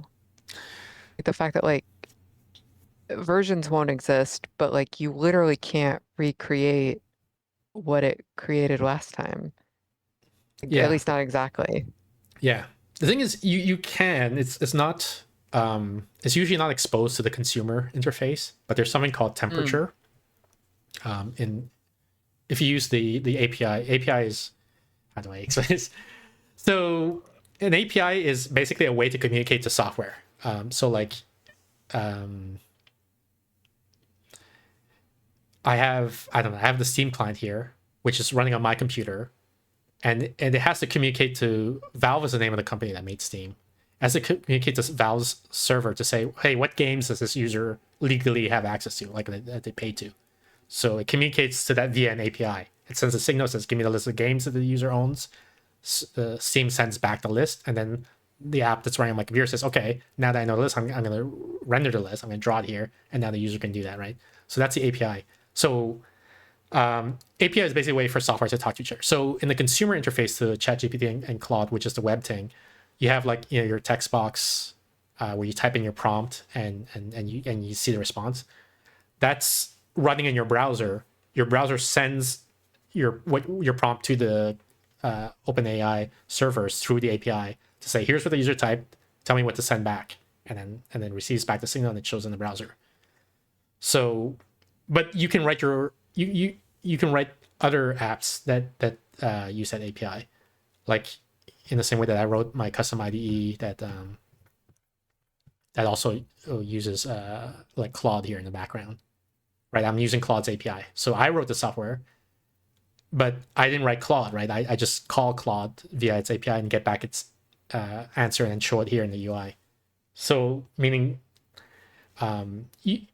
different software can talk to the same API. So OpenAI's API, the chat web thing, where you type in a prompt, it doesn't expose everything that the API can do. It doesn't expose the temperature parameter in particular. So you have no, as when you're using their web interface, you can't set the temperature to whatever you want. They just set a default temperature, and the temperature is set such that you get a different response each time. But you could, in theory, write a client that sets the temperature to 0, which means I want the same response every time. Why is it called temperature? Because it's related to entropy, I think.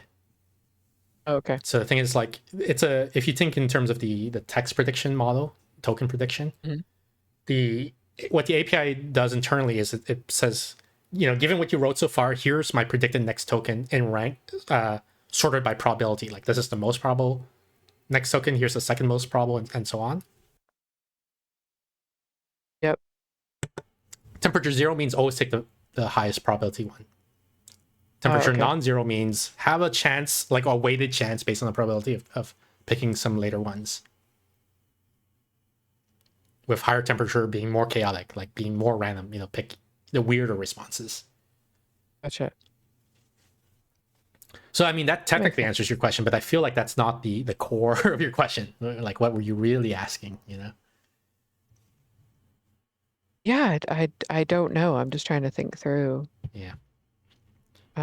What it will be like when we're not all sharing a similar world. Right. I think presumably people will adapt. Like right now we have the expectation that like when I say, hey, can I use your computer to check my email or something like that? Like your browser will be similar to the browser that I've used.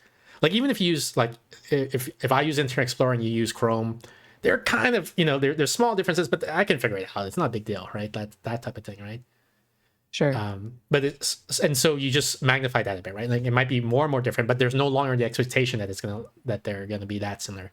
So right, but like I think it will be more like finance, right? It's not that the problem with finance is not that I couldn't figure out the differences. It's that doing so when I have so many other things to learn yeah, is so costly, and I just think other people will know lots of things that they'll have experience with apps that they've built to solve particular problems that will be so far from my experience that it will be indistinguishable from magic.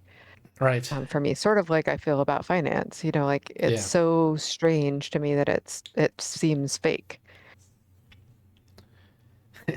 I guess the other thing is people might just not share their like that use case. Like, can I check my email on your computer? Might not happen as much anymore. Like, because now people just carry phones on themselves, right? Like, I don't need to borrow your computer. I just check it on my phone. I can't remember the last time somebody said that to me. Right. But like you'll have built all these, like you built prereq, right? Yeah. And so far that's within my understanding of what an app might be able to do. And I think that soon people will be creating stuff, maybe even just for single use, but like I won't even have any understanding that I could have built something like that. Does that make sense? Right. Yeah.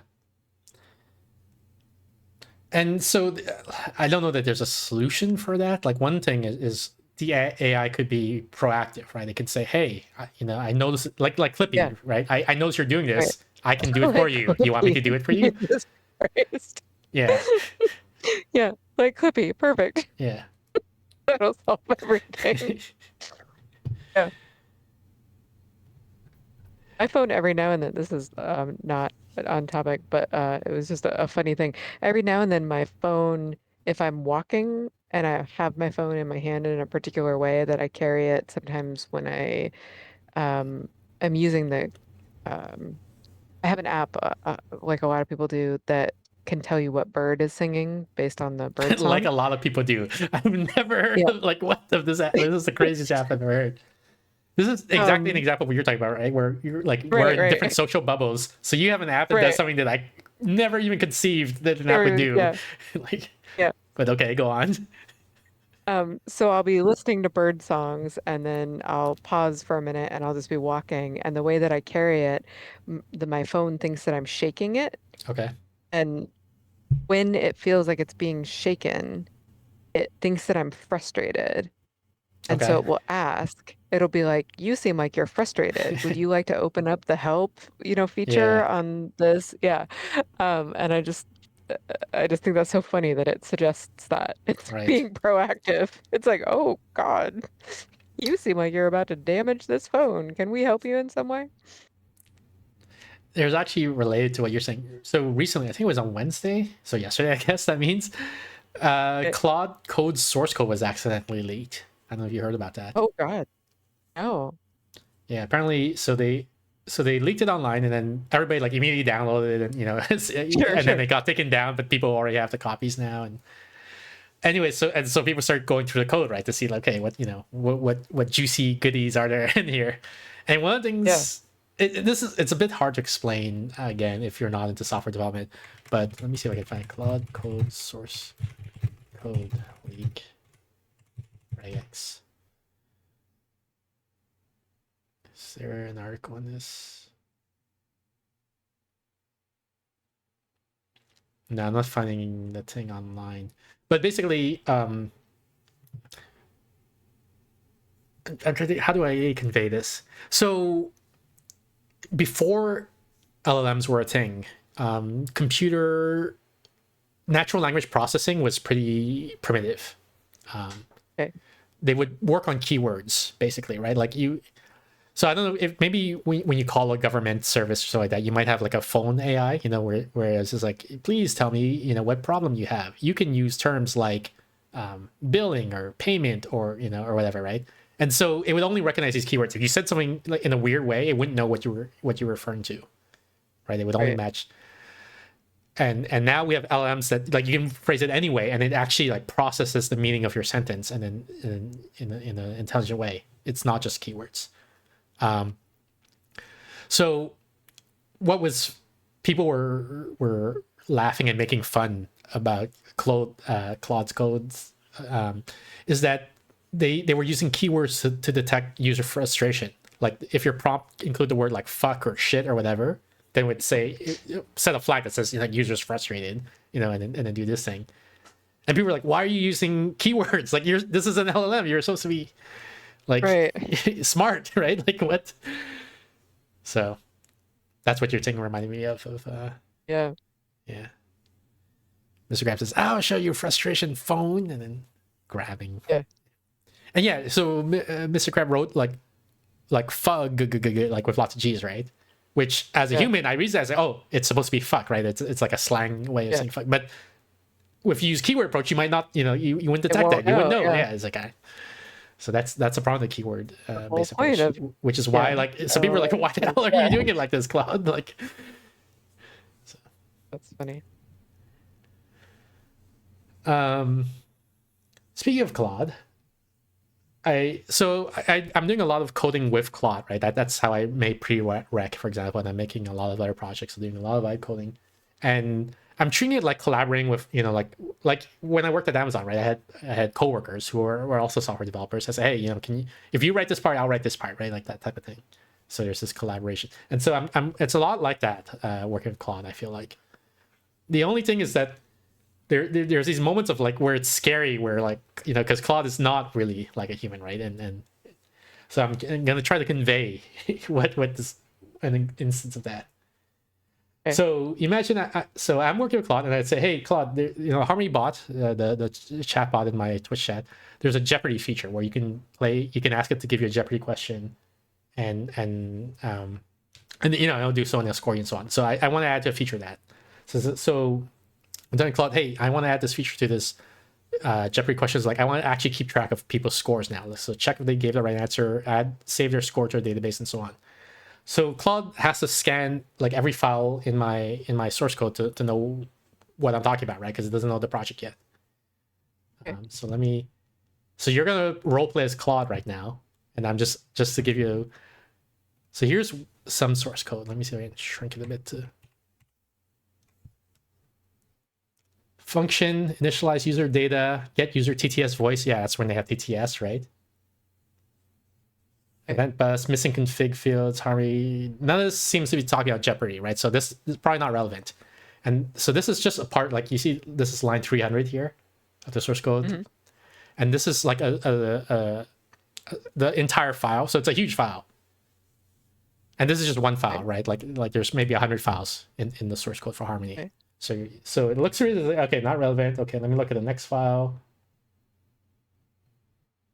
It looks at this file. This is a much smaller file. It's so okay, not relevant, right? Look to the next file. Doesn't say Jeopardy anywhere here, right? Okay.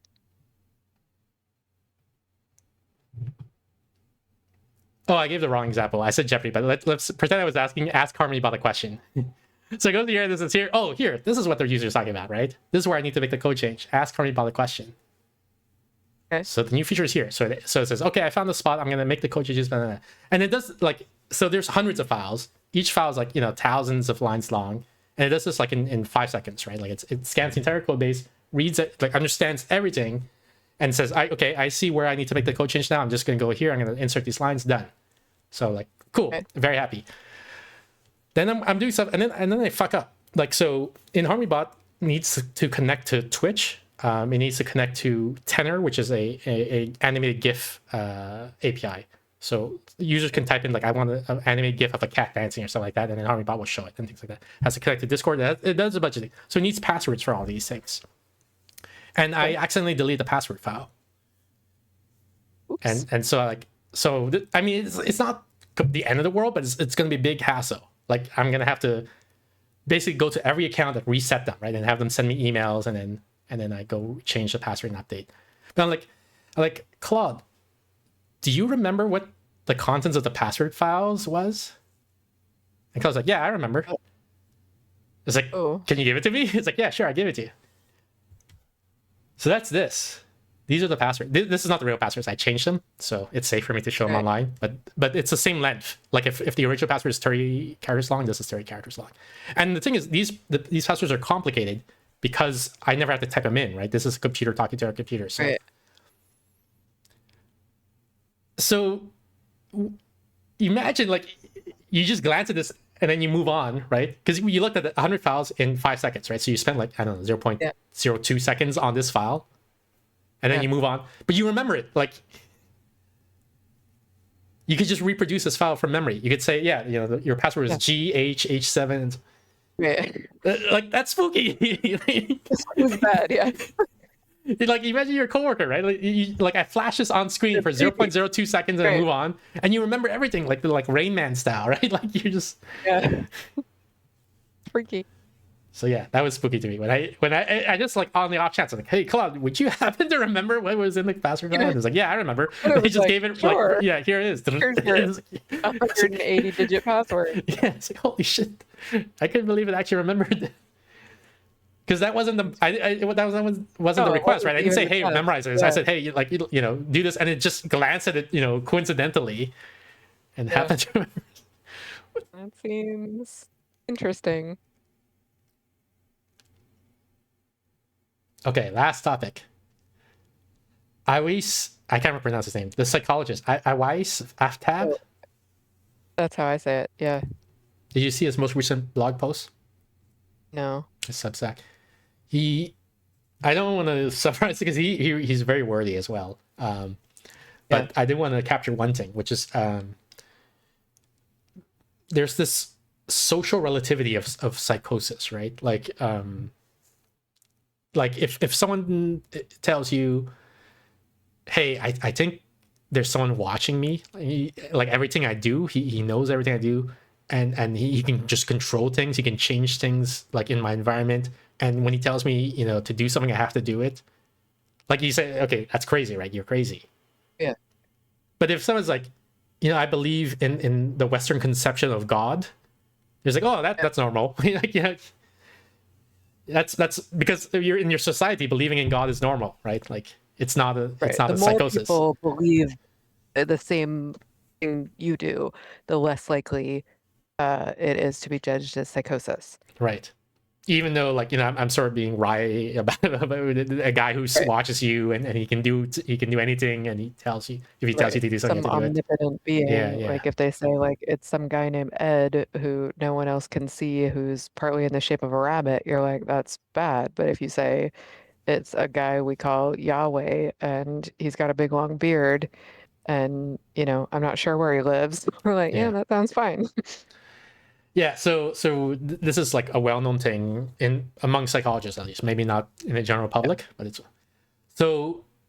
What I always made me think about, what he revealed to me, is that when you're treating someone, and I don't know that this is a view shared by other psychologists. This might be I always being insightful even to other psychologists, is that you don't have to be persuaded that the patient's beliefs are true, right? Like if the patient says, I believe in God, you don't have to believe in God, in order to Right. assess them or whatever. You just need to make sure that the patient understands that their belief might not be shared by the rest of society. You have to make sure that they can control themselves and behave themselves appropriately, that they're not going to cause harm to other people. Like it's okay if you believe in God, as long as you don't get angry, or when you realize, like you don't see the invisible guy, like how can I'm not crazy, you're crazy. Yeah. That sort of behavior, right? So it's not about curing a false belief. It's about behaving appropriately in society, I guess. I mean, every single person on Earth believes a bunch of false beliefs. Yeah. So it can't be a requirement that a person's beliefs be 100% true. That wouldn't make any sense. Yes. But like yeah. that's not intuitive to me as a layperson. I'm not Ah. sure if it was intuitive to psychologists in general. Like I think Oh, I interesting. always was criticizing dogmatic people. It's just like this person believes in the crazy rabbit, like you say, like there's this invisible rabbit following him around. My job is to make him to stop believe that. Is what a naive psychologist might think. It's interesting. He has one of my few criticisms of him is that he seems oddly ungenerous to fellow psychologists who are not and psychiatrists who are not him. Yeah. But I suppose it's possible that there are psychologists who think that. Okay. Well, it wasn't think obvious to me, that for would- sure. Me, That would be not a a false belief psychologist. that would not survive a lot of contact with psychotic people. But yeah, So I just found it interesting. Like this idea is like, because I thought Yeah, like, no, yeah, it's it's like interesting. if a crazy person goes to a psychologist, like obviously the job of the psychologist is to make the Yeah. person not believe the crazy thing anymore, right? Realize that there Right, not a rabbit and following that him around. yeah, that's often considered like a what's called folk psychology. Like Yeah. your intuition is that that's what needs to happen for the person to Yeah. be treated or cured or for the family to work together or whatever. Yeah. But the actual psychology that you learn is in contrast to that folk logical belief. Yeah. Okay. So you've updated me so to realize that maybe like, this is a more common realization among psychologists than IWIS is implying. But it's still novel to me, so it's still interesting to me. Yeah. Yeah, right. Well, you have folk psychological beliefs. Right. Which you have now cured me of, therefore, as a Yay! psychologist. That was exactly what I was which is your supposed to job. do. Yes, exactly. Yes, this is the only way for us to be able to move forward in this conversation. We're 2 hours in. Do we start the game or do we say fuck it? We come back next We've week. done so much just chatting that Yeah. you have used up all of our time. All right. So I guess I'll see you next week, Steph. Excellent. All right. Good night. Take care, everybody. Thank you. Bye. Bye. Let's see here. Hang up on this. Interact. Thank you, everybody, for tuning in. Sorry we didn't get the Silk song. We just did Just Chatting the whole time with Steph. Regular schedule is top left corner of the screen. every Thursday, 7:30 p.m. Pacific. That's about 2.5 hours ago in your time zone. We have the Steph Thursday stream where we'll hopefully be playing Silk Song next time and for the foreseeable future. Every Saturday, 6 p.m. Pacific. That's about 4 hours ago in your time zone. We got the solo Saturday where I'll be playing random games from my review queue. Mr. Crab says, thanks for stream. Thank you, Mr. Crab, for hanging out. We got the Discord. Join the Discord for updates to the schedule and any announcements for off-schedule streams. Let's see here. Where's my calendar? So today's Thursday. Tomorrow, Friday, we'll be playing Connected Clue with Kit Vesper. Saturday, we'll be playing Griffith Academy with Zenith. And then after that stream, I'll be posting the updated schedule Discord. So look forward to that. And yeah, I think that's it. So thanks again, everyone, for tuning in. I'll let you guys enjoy the rest of the cap raid while I look for someone to raid.